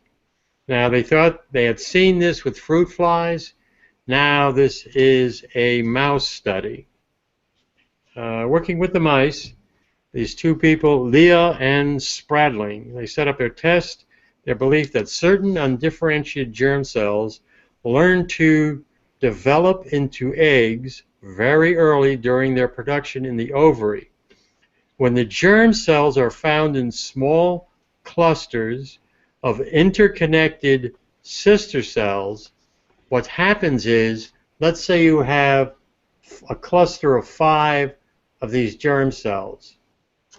4 of them will pass on mitochondrial DNA. DNA to the 5th one. And it's when getting this new material that the 5th one is able to develop into an egg, a viable egg, and produce a baby. Among in this case, So it's like a caucus. a what? It's a caucus. It's a primary thing. It's like this is just like I think this. You broke I it. think that. I think this. It's like, okay, I'm going to take all these ideas and I'll decide. I'll be the delegate. I'll be the delegate. You all got to have your input. I'll be the delegate and I'll go forward. And sperm are like superdelegates. I get it. Yeah. I get it. Yeah, there you It's go. all relating back to politics. Our entire democratic system is just the basics of biological reproduction. That's all that's taking place right now. Pamela's gone again. Oh. So, but either way, whatever happens, we're screwed. Okay. Just so Exactly, Richard, you nailed it. Whatever happens, we're screwed. And Well, that's the great thing about our system. They'll make a difference who we elect as president. What's he going to do? As long as we make sure the other party is in control of Congress, then we don't have to worry about the government, right? Nothing's going to happen. Well, we have the very best government that money can buy. what was my there was I don't know who said it, but it was my favorite meme on Rubio. It said that that Rubio is the GOP candidate of the future, and always will be.